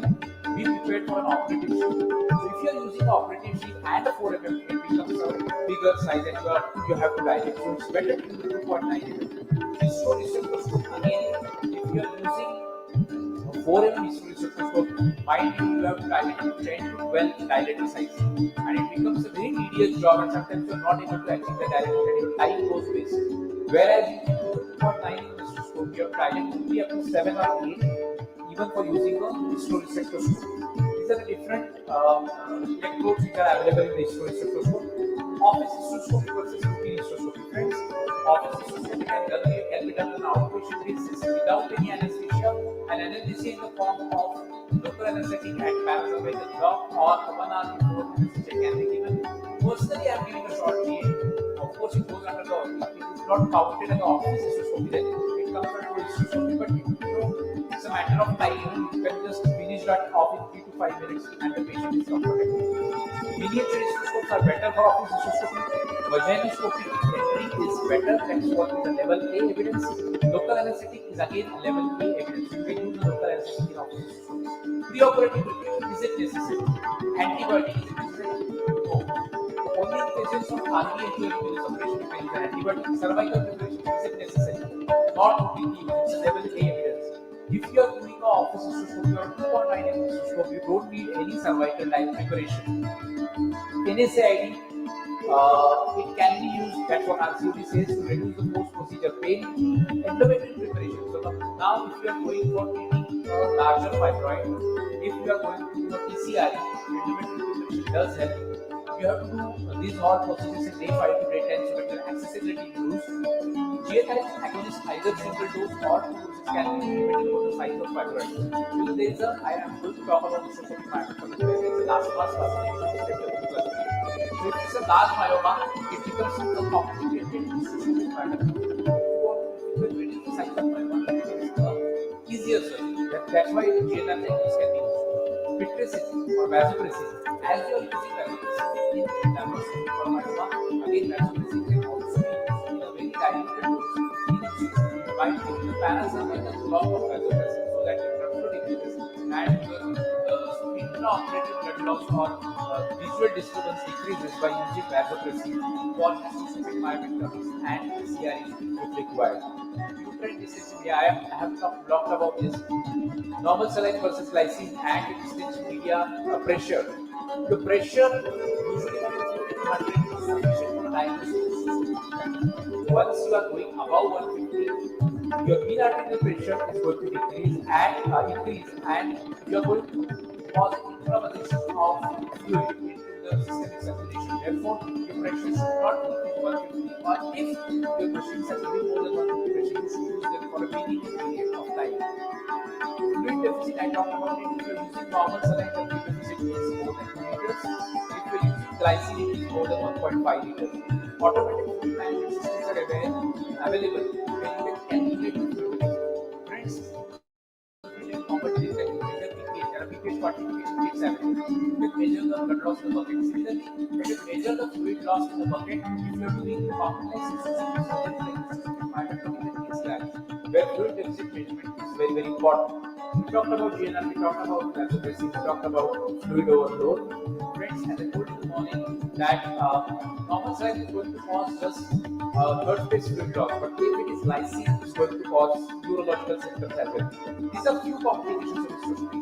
It's not hysterectomy, it's completely safe. It comes with certain complications which you should be careful of. Now, use of hysterectomy. Urinary anomaly is first and foremost infertility, and therefore you can see that this is a septate with bicoordinate uterus. You can see the dimpling at the fundus, and you can see the septum, which is almost a full thickness septum, and this can be treated. Then this is a subseptate uterus where it can be taken care of with bilateral scissors. We talked about the ergonomics. Your ergonomics has to be perfect. If you can see the light source, you can see a notch in the round area. The drop this part is a notch. This shows the area of the light cable. So if your scissor is coming from here, your light cable should be at 9 o'clock, so that your ergonomics of cutting becomes very, very easy. And you can take care of that subseptate uterus in just a fraction of a minute. Like 2-3 minutes, you are done with your procedure.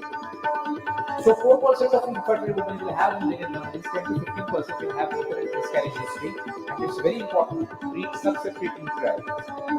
Septate uteri, bicarbonate of proteins need to be treated. Uterine factor is there in the recurrent abortions, and if you see the commonest cause is septate uteri, followed by T-shaped uterus. So this is very important to take into consideration. In recurrent abortion, again, hysteroscopy is going to help you.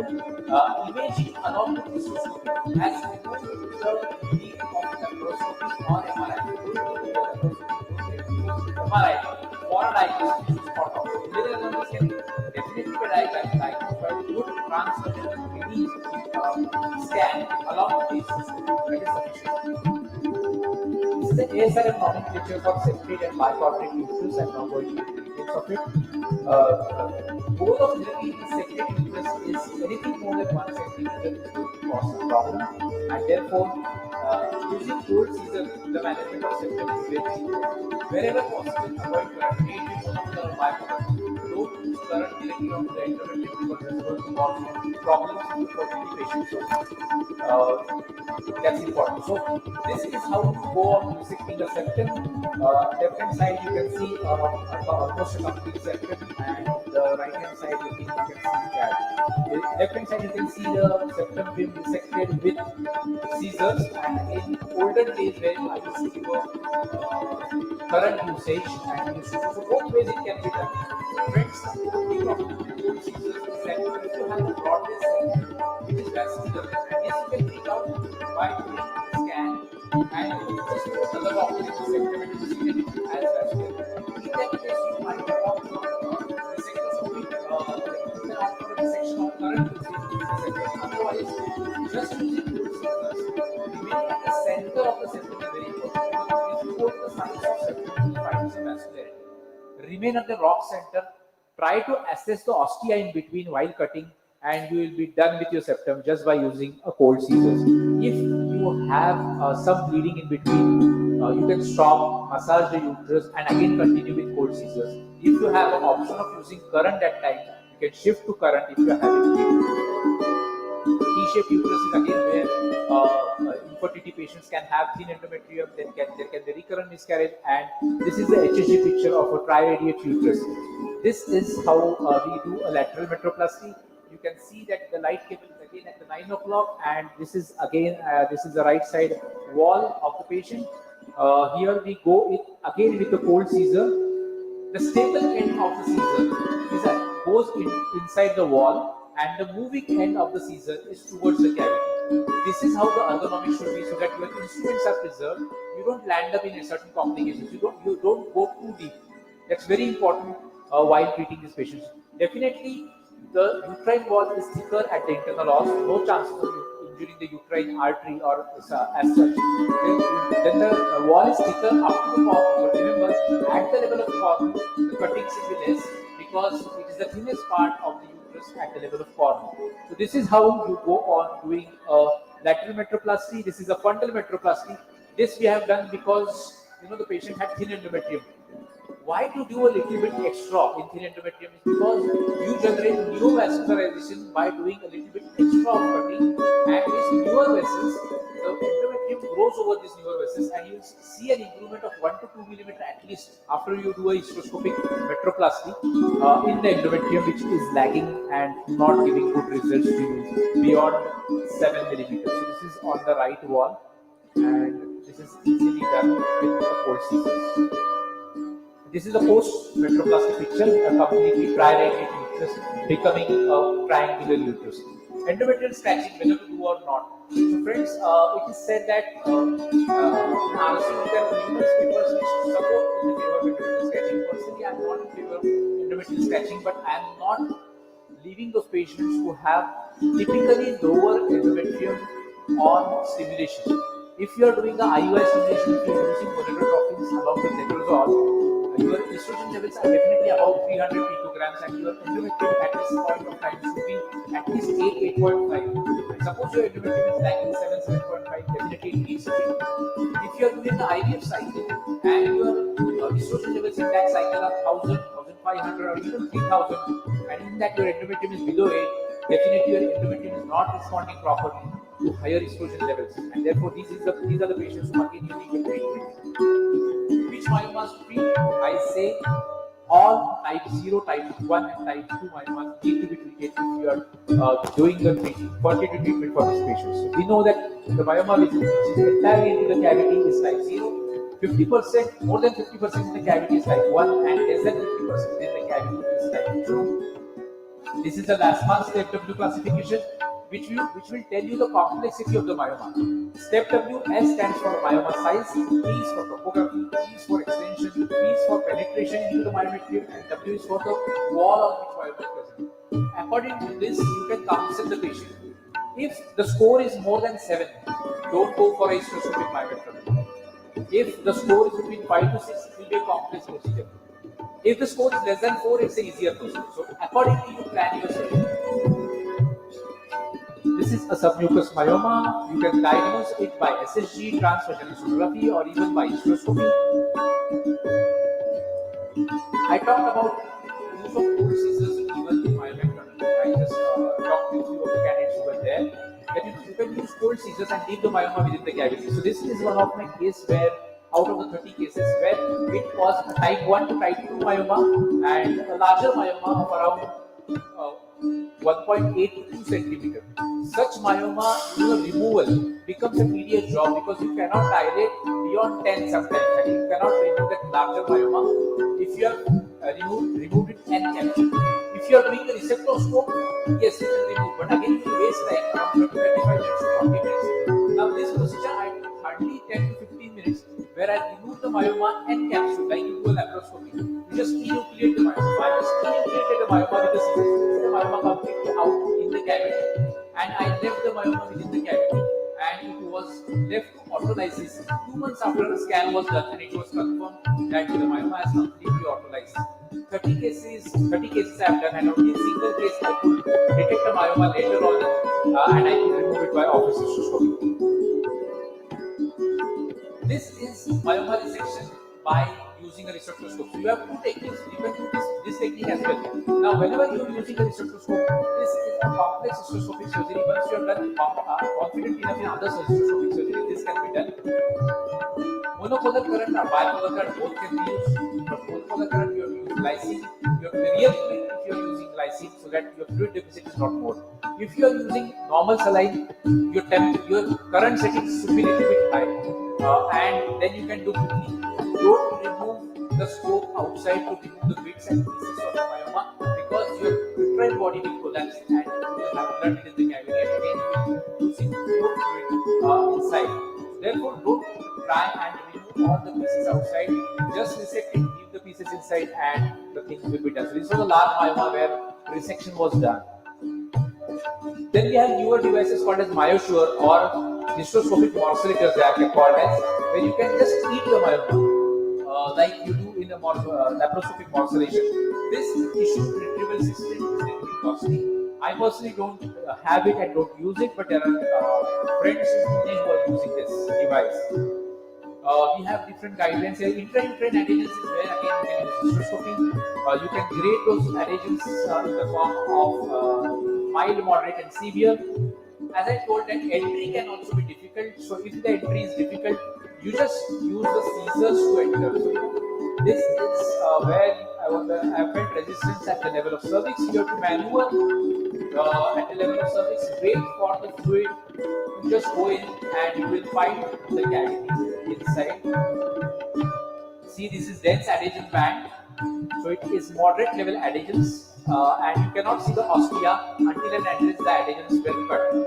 So this were done by using old scissors because you see that these are mostly fibrous and you don't need current for these adhesions. Post-operatively, you need to use high-dose estrogen for these patients so that they don't have repeat adhesions. Another area where hysteroscopy can be used is endometrial, subendometrial stem cells or PRP. Here we are using ovum pickup needle, which is 17 gauge needle going into the implantation area, which is around 1.2 to 1.5 centimeter below the fundus.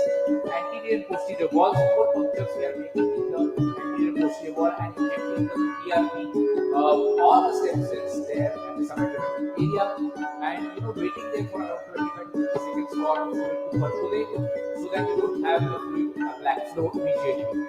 This procedure can also be done under ultrasound guidance. I am personally using both.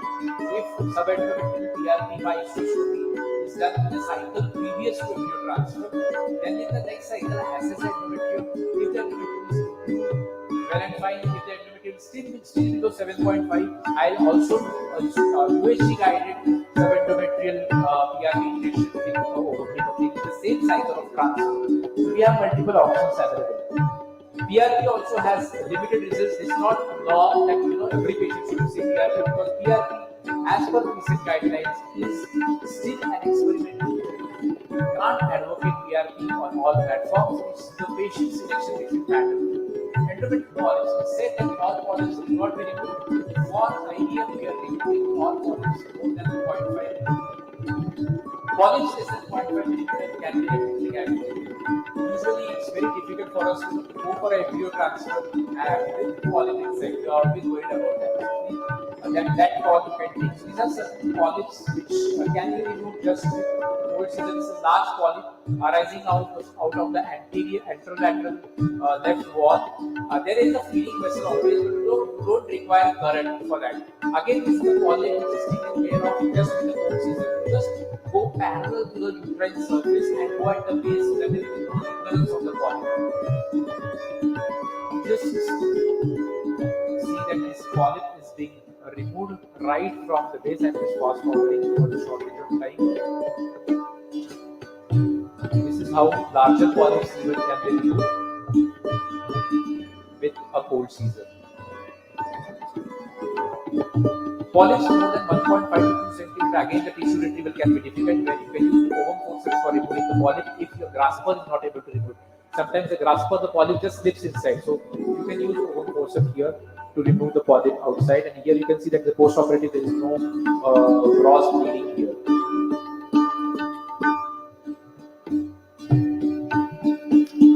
Last procedure which can be done is frozen pelvis, where you have hydrosalpinge. and you cannot get clipping. So you are put in a laparoscope or laparoscopic clipping or sulfate of hydrosulfuric acid to find that is a dense adhesion of the colon. And probably you don't want to fiddle with that too much because it's an infertile patient, and probably if you have some colon injury or maybe a bowel injury, you might have an extension of all the procedures. So if you want to avoid that, my suggestion is to go for hysteroscopic ostial fulguration, where you go in with a receptoscope, fulgurate the ostia. This fulguration is going to stay at least for 4-5 months, and in the meanwhile you can do embryo transfer of the patient. Uterus is a dynamic organ, so fulguration is not going to remain constant always. You might have a recanalization at the ostia which can be seen. So that's the drawback of this ostial fulguration. So this here you have to maintain this sanctity. You know that you have to respect the endometrium. Don't use too much current on the endometrium. So this, you can see that the current is used in a very small area, that is only at the cornal area. We can use this current in a very small distributed fractions. Last thing is to diagnose. You can't diagnose by any other test. It's only important. So it's a triad of microturns, and shortness. So you can see only on you cannot diagnose it by some or any other technique. There is CD1 protein or immunohistochemistry of the diagnosis. And you can give a course of antibiotics for at least 40 to 21 days along with pre-antibiotics. Histopathy is again, if your residual myometrium post histopathy is more than 4 millimeters, friends, you can do histopathy resection as well. You may not put a laparoscope as well, so it's not always necessary. But if your residual myometrium is less than 4 millimeters, probably you can perforate the uterus, and this is where you are doing laparoscope for correction. So the take-home messages are: careful case selection is of utmost importance when it comes to endoscopy. Checklists and SOPs is must in an endoscopy unit. Safety of patient is of utmost importance in fertility patients because these are patients who have no actual disease per se. Hysteroscopy can serve as a third eye. Prevention and treatment of fluid deficit is the most important complication in management is important. Myoma has an effect on fertility, and treatments we offer. We have multiple routes of myoma resection. Hydrosulfurin has a poor impact on embryo transfer and IVF outcomes, and treatment by hysteroscopic operation can be an effective treatment. Utilize the great power of a tool called endoscopy. And don't forget that record keeping and preserving videos is very, very important when it comes to medical legal issues. With great power comes great responsibility. Friends, we have a great power of endoscopy. Thank you so much. Thank you very much, sir. Sir, I will just thank you very much for your good lecture. Just I would like to add, just try to summarize your lecture. First thing is histoscopy and second thing is histoscopy has to be associated with diagnostic of operative laparoscopy as well. I will just like to add one more thing. Just don't go for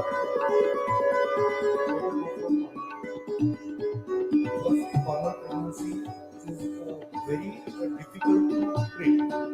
Laparoscopically also, even if you go in case of so better go for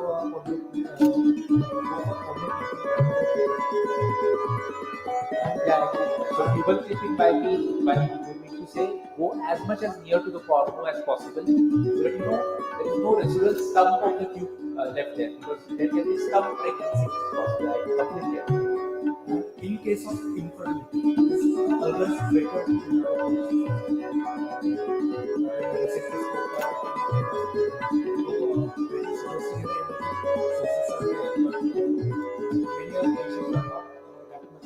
Even we being an activist, we are not affordable for the same like plasma. One more thing is this is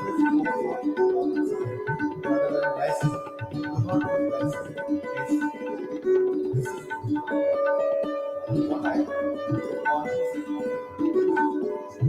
It's your practical experience,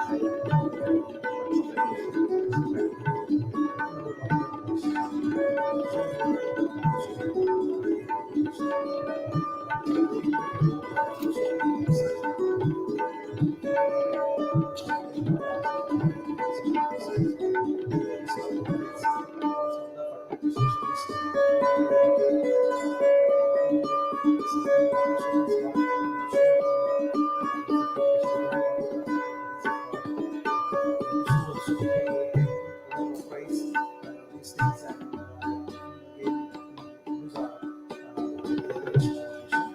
you so much for this. To agree completely, the role of microscope is decreased, but there are certain indications where it should be done. Probably in unexplained infertility, we heard Dr. Duga's lecture where you are not able to state the cause, and certain causes like mitochondrial endometriosis which are not evident on other techniques, antigens which are causing decreased febrile movements. Again, this can be corrected. So wherever you find that unexplained infertility or obvious causes, then there will be a doing laparoscopy. Otherwise, you are not doing laparoscopy. Thank you so much. I have a question. What is your experience of vaginal laparoscopy? I'm not practicing, really not practicing at the moment, but I'm going for laparoscopy. Vaginal entry. There are few patients who are doing vaginal entry. There are few patients who are there are few doctors who are doing notes. Okay, Dr. Naval, no? Personally, it's a choice about which approach to go. You should be comfortable about the approach which you are following. I was initially used to doing a direct entry of trocar about laparoscopy. Then I shifted to a safety trocar, where it acts like a variant. Once you go inside, just the blunt part comes inside and you prevent the bobbling. No technique is free of complications. Now I have shifted to varies for every patient. Varies for every patient because I have a strong suit insufflator which tells me whether I'm in or whether I'm out. It gives you the exact pressure. Varies inside, if I'm in the cavity, it will indicate a negative pressure, and that means I'm in the abdominal cavity. If it's a positive pressure more than 10, I know that I'm outside in the parietal. That's how it works. Thank you, sir. I request the chairperson to kindly facilitate our speaker, Dr. Nilesh.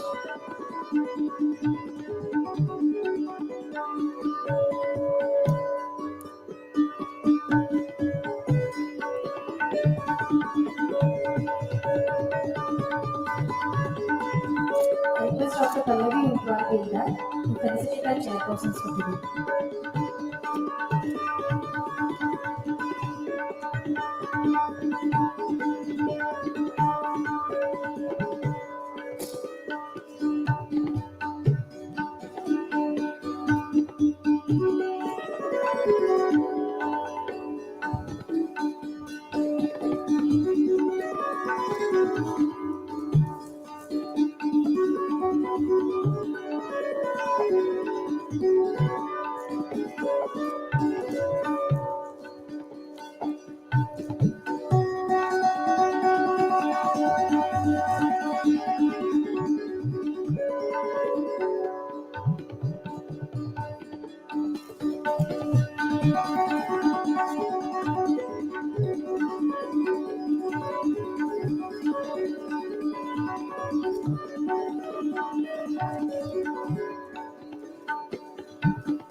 Previously, she has worked with St. Luke's Hospital and Sonali Hospital at Nashik. Her areas of interest include cesarean surgery, hysterectomy by abdominal vagina, non-recent vagina, LOPH, diagnostic laparoscopy, hysteroscopy, and laparoscopic sterilization, and infertility treatment. Dr. Sumiko Mehta is a gynecologist, infertility and laparoscopy specialist with more than 16 years of experience. I request our chairpersons to introduce our speaker for this session.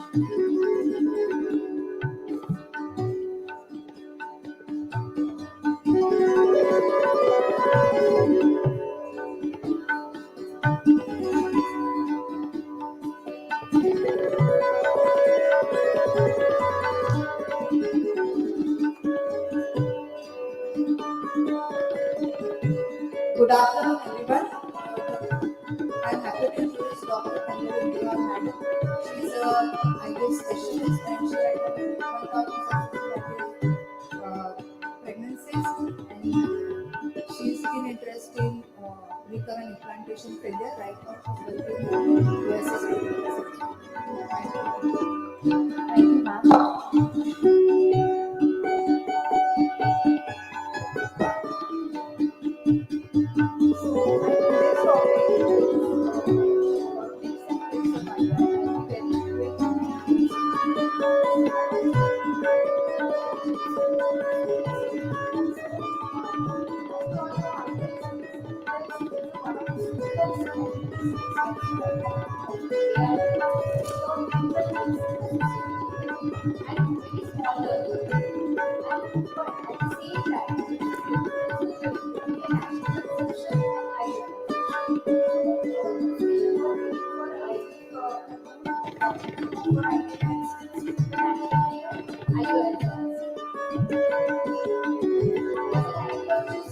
Most of us know IUI, but even in the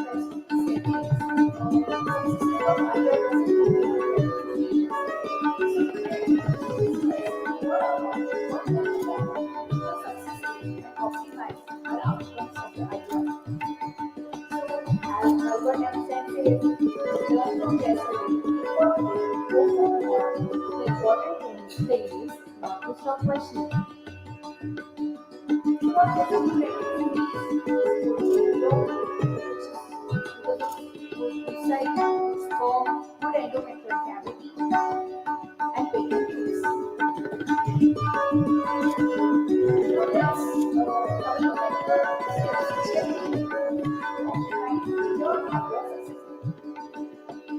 First and foremost comes the selection of the patient.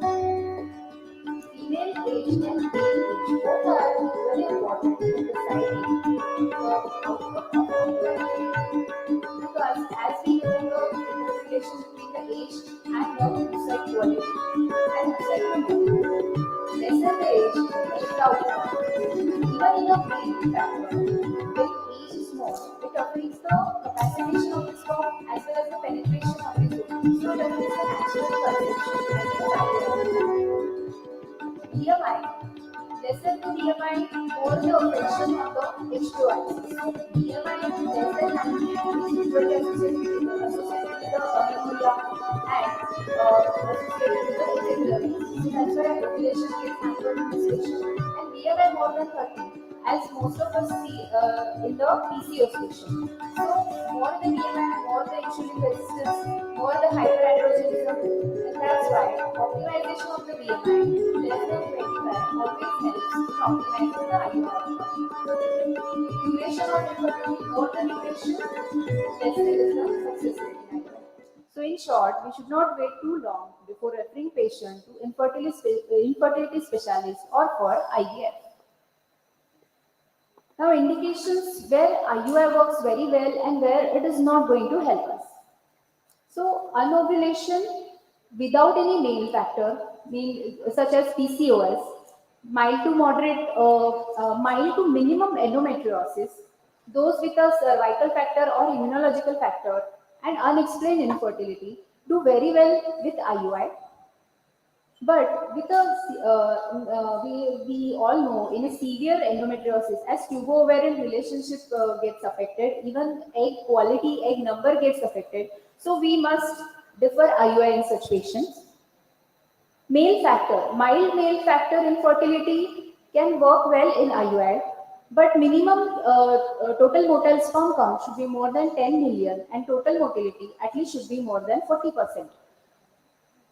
But yes, with the newer technology, such as the sperm selection technique, even with the this lesser sperm count, we can increase the success rate of IUI, which I will discuss sooner.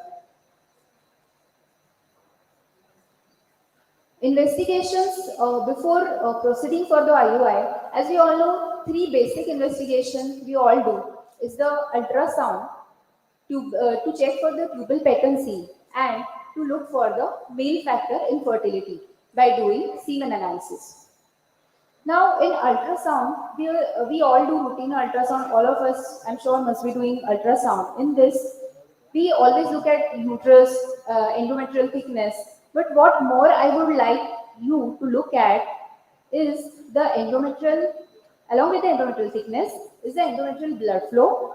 We should always look at RI and PSV because it tells us about the endometrial receptivity and how is our success rate going to be. Always make habit for looking at the RI. When RI is less than 0.5 and PSV more than 10 centimeter per second, then we can very well tell that endometrium is in synchronicity with the ovulation. In ovaries, we all look at AFC, but we also should look at whether it is sliding properly. Sliding sign should be always demonstrated because if it is stuck to the uterus, it indirectly is telling us that tubo-ovarian relationship may be distorted in this patient. In adnexa, obviously we rule out for cyst. There could be a small underlying cyst, or there could be a small cyst we could see, which we could feel like it is very small and it could be the para ovarian cyst. But the point here is it could be the one of the indicator of a terminal hydrosalpinx. So indirectly it is telling us that there is a terminal tubal blockage. So we should not ignore these subtle signs. And if we treat these and we come to know about these and we take this seriously, then IUI success rate gets optimized. In male factor evaluation, we do viral markers as well as semen analysis. While doing semen analysis, we all look at semen count, motility, morphology. But in this, addition should be of the liquefaction time and the volume of the semen sample. Also, how the semen sample is collected is more important as it is going to affect our semen analysis report. So, ideal situation should definitely be followed. That 2 to 5 days abstinence collection should be by masturbation, and that sample should get checked within 30 minutes of the collection. And also it should be done by either the pathologist or embryologist. In tubal factor evaluation, we all do HSG and SSG. Hysterolaparoscopy, mainly we prefer being in an infertility center. Hysterolaparoscopy we prefer when there is a associated pathology underlying and we need to operate that pathology at the same time. Then only this invasive technology we prefer. But hysterolaparoscopy helps us many times, even in an unexplained infertility, to know the underlying disorder which are not caught by these general investigations.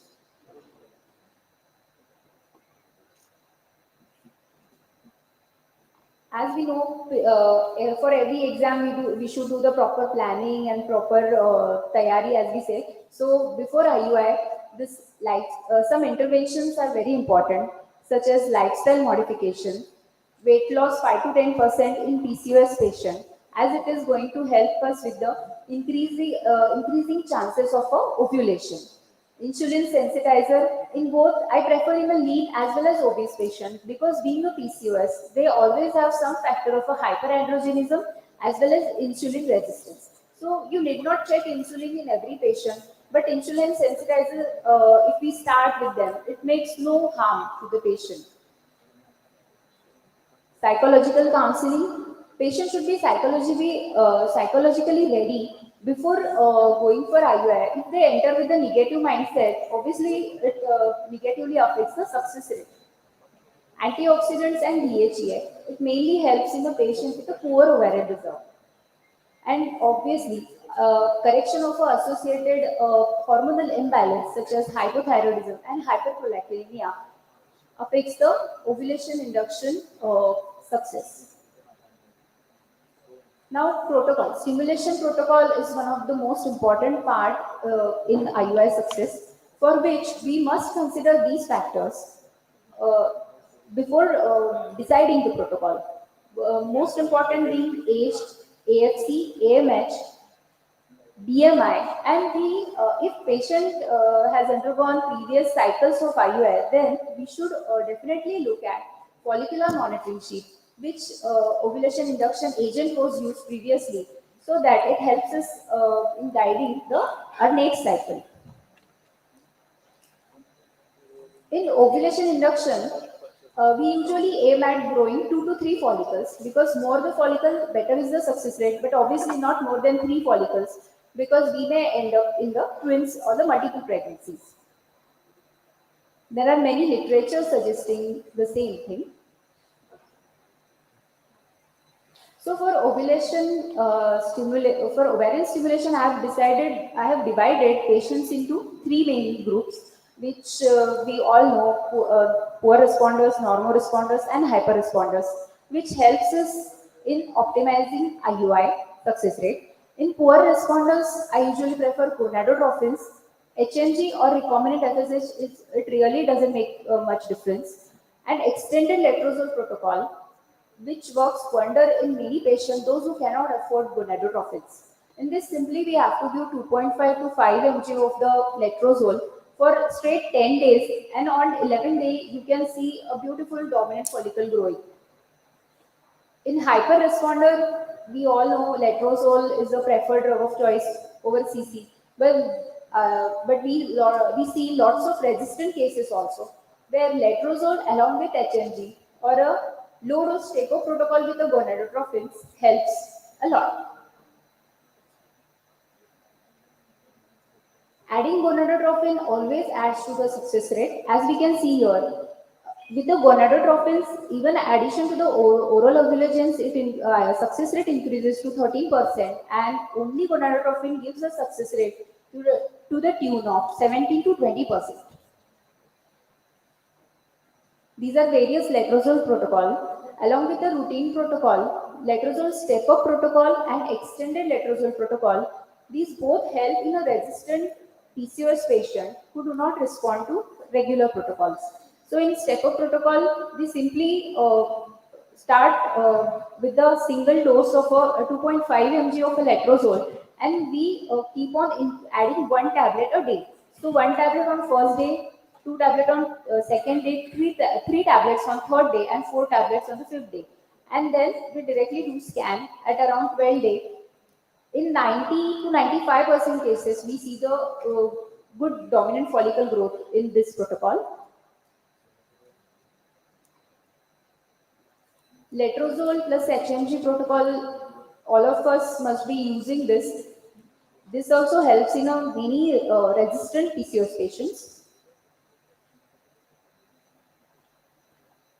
Gonadotropin step-up protocol is mainly useful in a PCOS patient in whom oral ovulations are not working. Even with the letrozole plus HMG, if it is not working, then this step-up protocol works almost in all patients. In this, simply with the 75 to 150 units we can start. 150 units actually doesn't harm much, and it doesn't cause OHSs in a practical scenario. So we can very well start with the 150 units and step up every 7 days with the 75 units every time.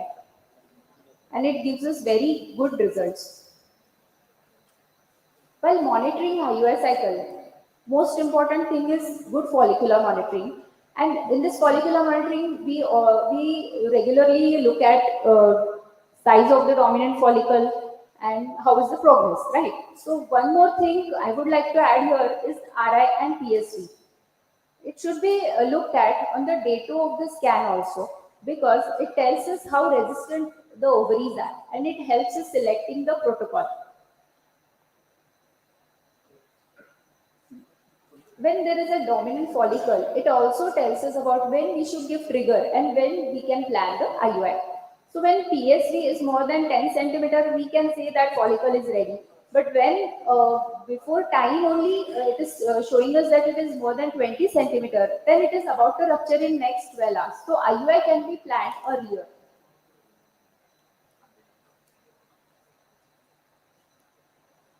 Trigger, we all give same trigger, HCG 5000 or a 10,000 or a recombinant HCG. But a trick over here is cold chain should always be maintained and make sure that trigger is given at the proper time. Sperm wash technique, obviously, these are at the discretion of the lab and as well as the embryologist.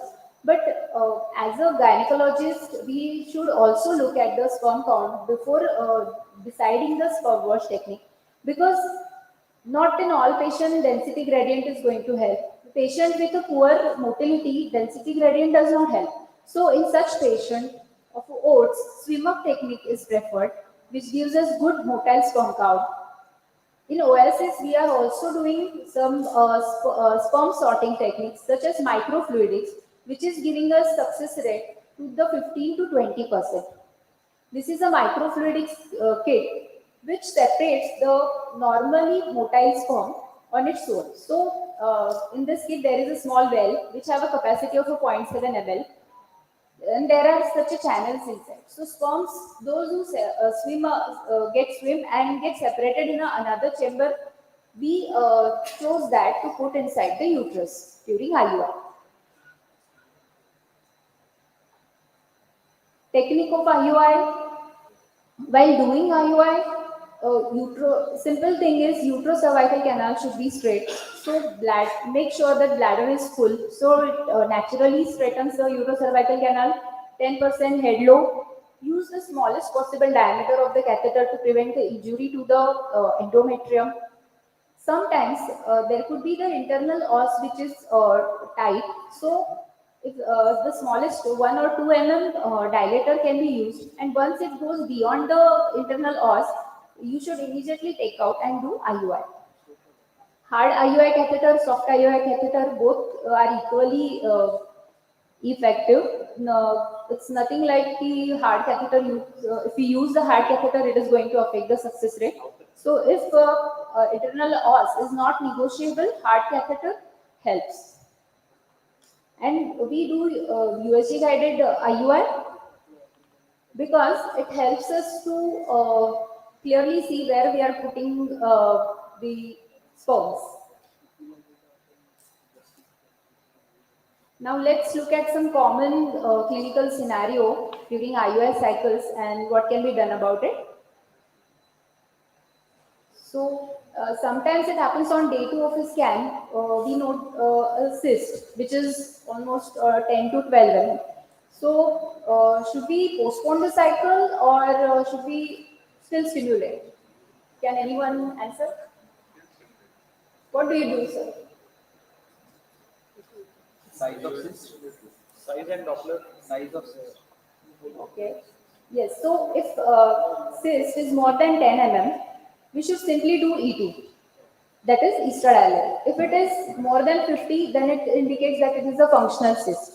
And we can defer that cycle. We can simply give OC pills or a medroxyprogesterone acetate and can stimulate in the next cycle.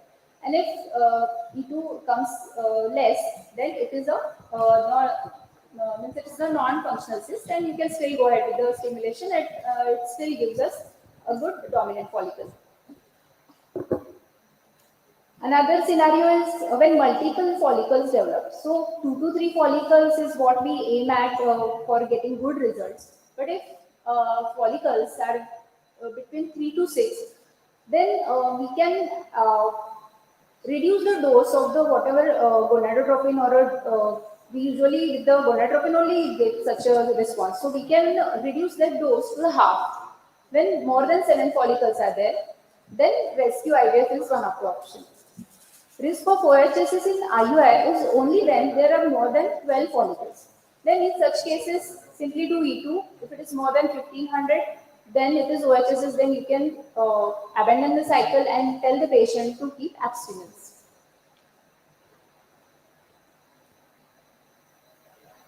And what if ovulation is not happening even after 36 hours?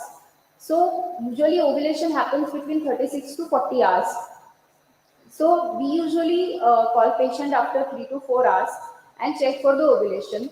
If it is not happening, then we tell them to keep the relation on the same day and we call the next day. If patient is staying far away, then on the same day we do IUI and at the same time tell them to try naturally also. In 90% cases, ovulation happens in such cases. And even if it doesn't happen, then next cycle can be planned accordingly. As it gives us idea, it could be the LUF. So next comes the LUF. LUF is mainly in the cases of endometriosis or unexplained infertility, or those patients who use inadvertently NSAIDs they are using for pain or something, and hyperprolactinemia cases. So, because LUF tend to repeat itself in the next cycle, there are almost 80 to 90% chance that if patient have LUF in this cycle, they may again develop the LUF in the next cycle.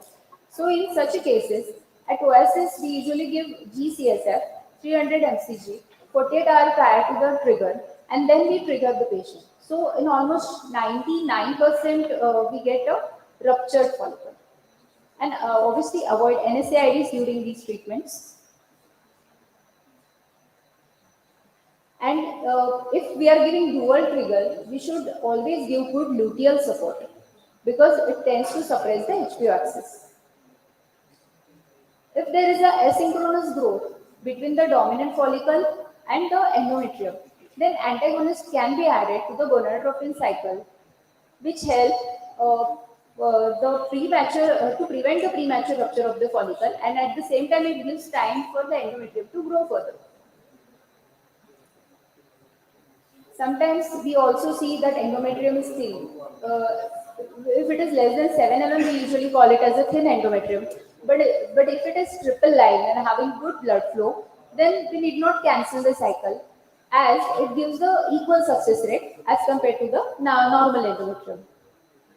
And also, mind you, there is no role of estradiol in the first half or a follicular phase of a cycle because it tends to suppress the FSH. So, response to the ovarian stimulation gets suppressed. So, please try avoiding estradiol in the first half of a cycle.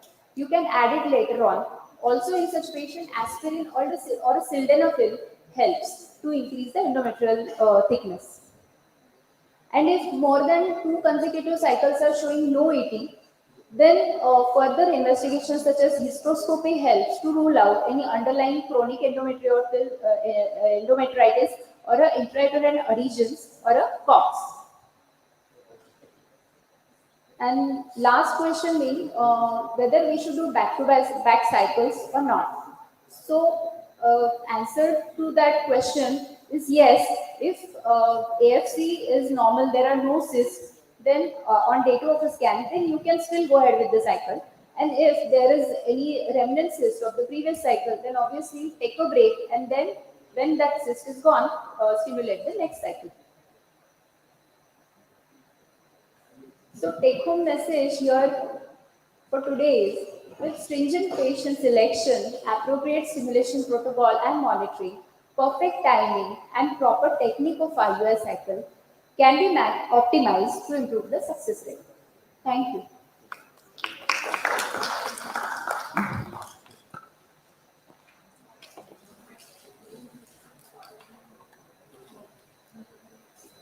Hello, yeah.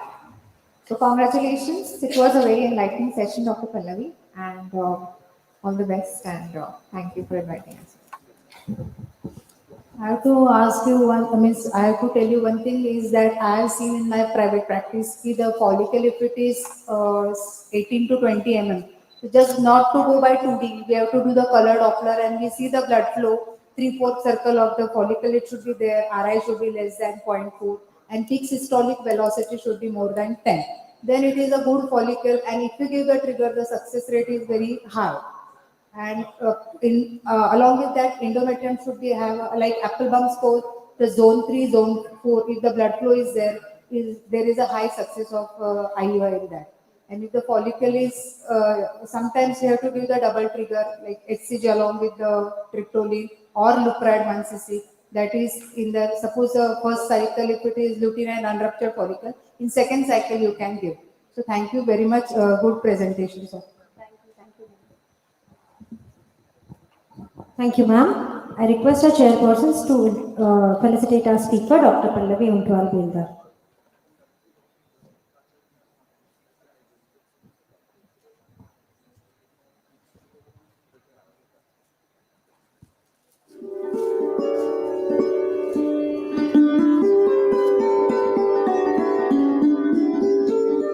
request Dr. Pallavi to felicitate our chairpersons.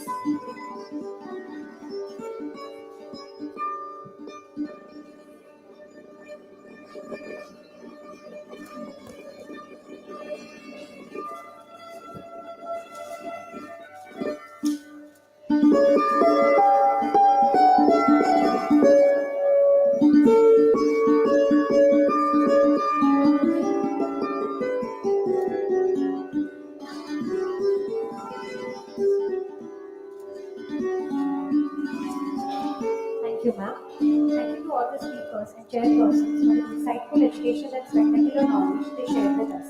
We now begin with our third sequence for today, panel discussion, case-based discussion on infertility.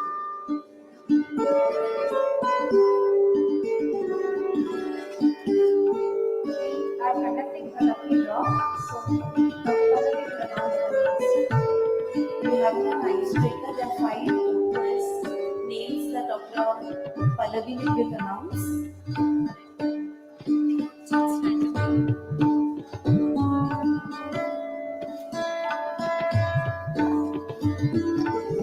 Dr. Amol R. Kolarkar,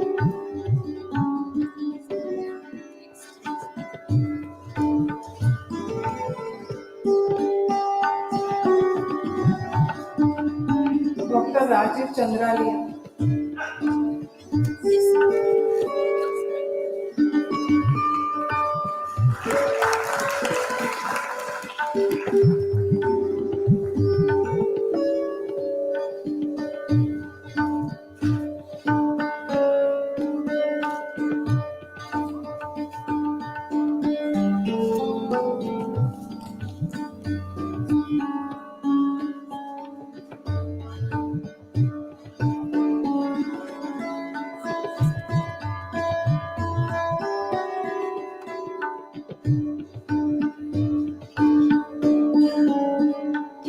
Dr. Vandana Shiva,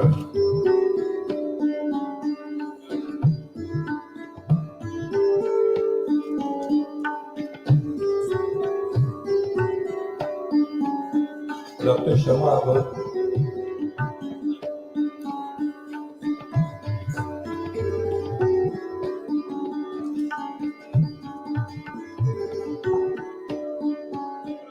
Limraj Khanna,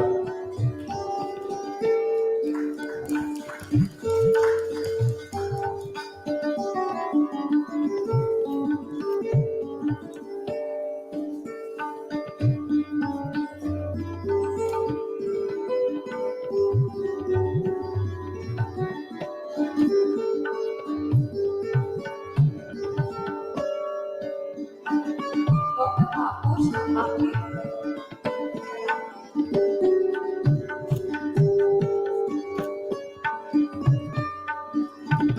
Dr. Purushottam Pawar.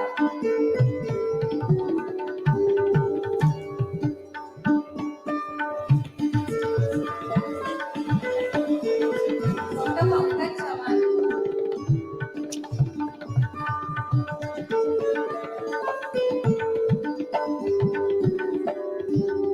Dr. Akansha Kiran.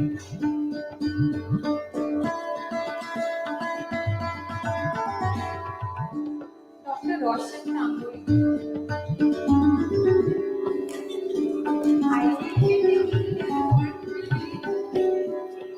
Dr. Purana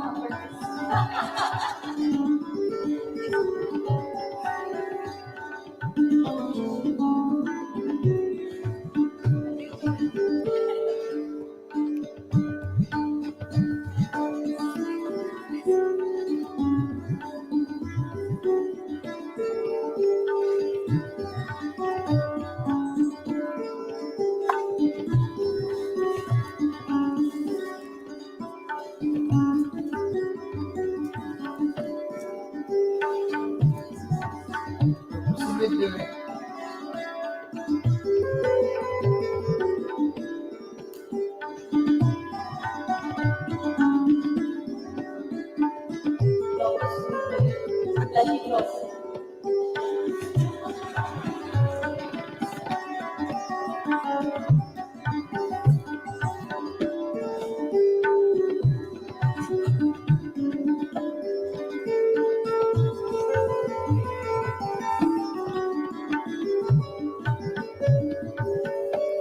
Rishita Palasia.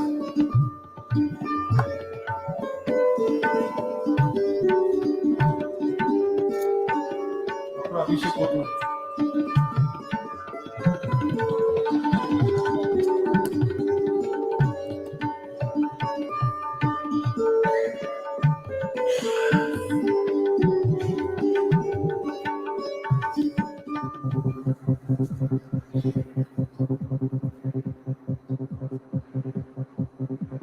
Dr. Prashant Pedkar.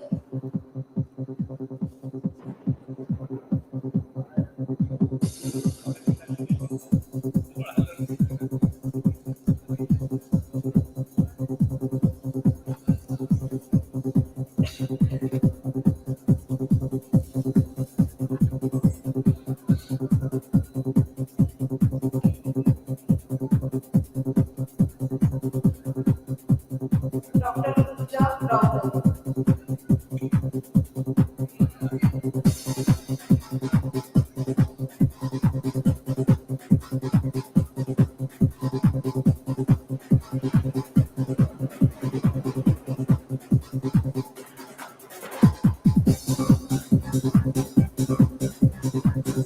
Thank you, ma'am.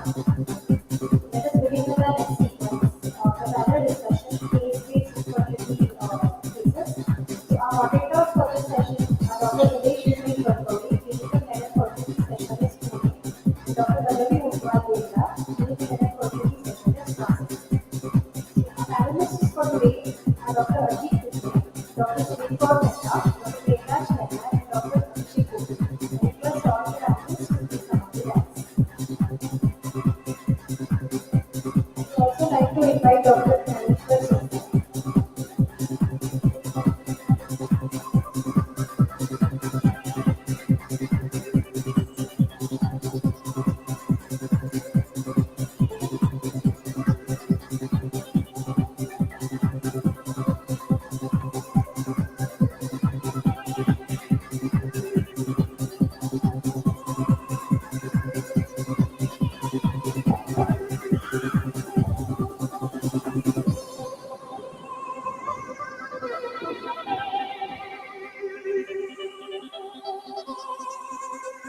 Hello, good evening all, and I welcome all the esteemed panelists on stage. I know it's a combination of fertility specialists and endoscopic surgeons, and therefore we can have some tussle. You can fight amongst yourselves. We'll see who is fighting best. So sometimes we'll have occasions where endoscopy can have an upper hand over fertility treatments, and sometimes it can be opposite, vice versa also. So don't limit your challenges, challenge your limits.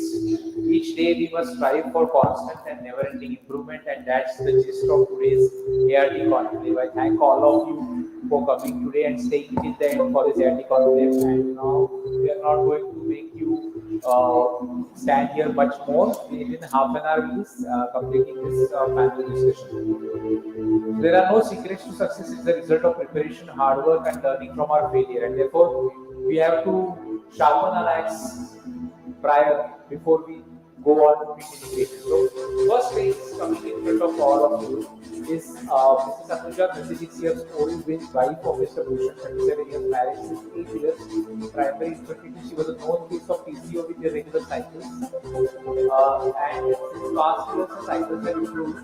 But since she has PCO morphology, follicle number 4 over more than 20, she has no clinical or biochemical evidence of hyperactivity. Follicle thickness is 28.7. No other significant main partner is an occasional coding, no other problem. Similarly, the count is 10, 20% progressive fertility and morphology 4%. Was given multiple doses of antibiotics and antioxidants. These are the investigations of the wife, where you can see the LH is on the higher side, 24, 20 to 44. This is the ultrasound picture. Now, you can see the document. How do you manage?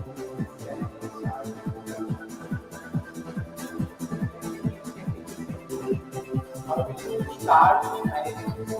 How much you get? What will be your first time? What will be your any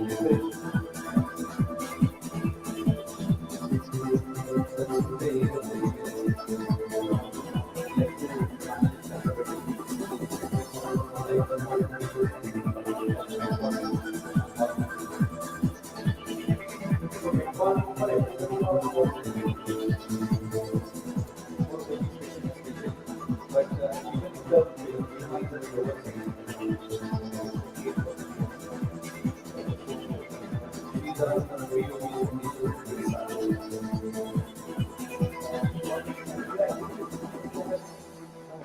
agree with you. That the patient is an higher side of the so we should target reduction of weight and lifestyle modification first. Secondly, male partner factors are also there. Want to add normal basic ASH test also because females are everywhere. Of course, she's not basically so I will also be one of the reasons. And of course, metformin and ovulation reduction. Of course, we actually want to check the tubes and then I will start ovulation. Okay, so now Along with prolactin is also prolactin. So let's assume that everything is normal and the male factor is there and old patient PCOS. So how are you going to treat her? what's your line of management for her considering the semen and the residual molecules per year and a long-standing fluid? Whether you are going to go only for life support or ovulation induction or IUI or IUI, prolong.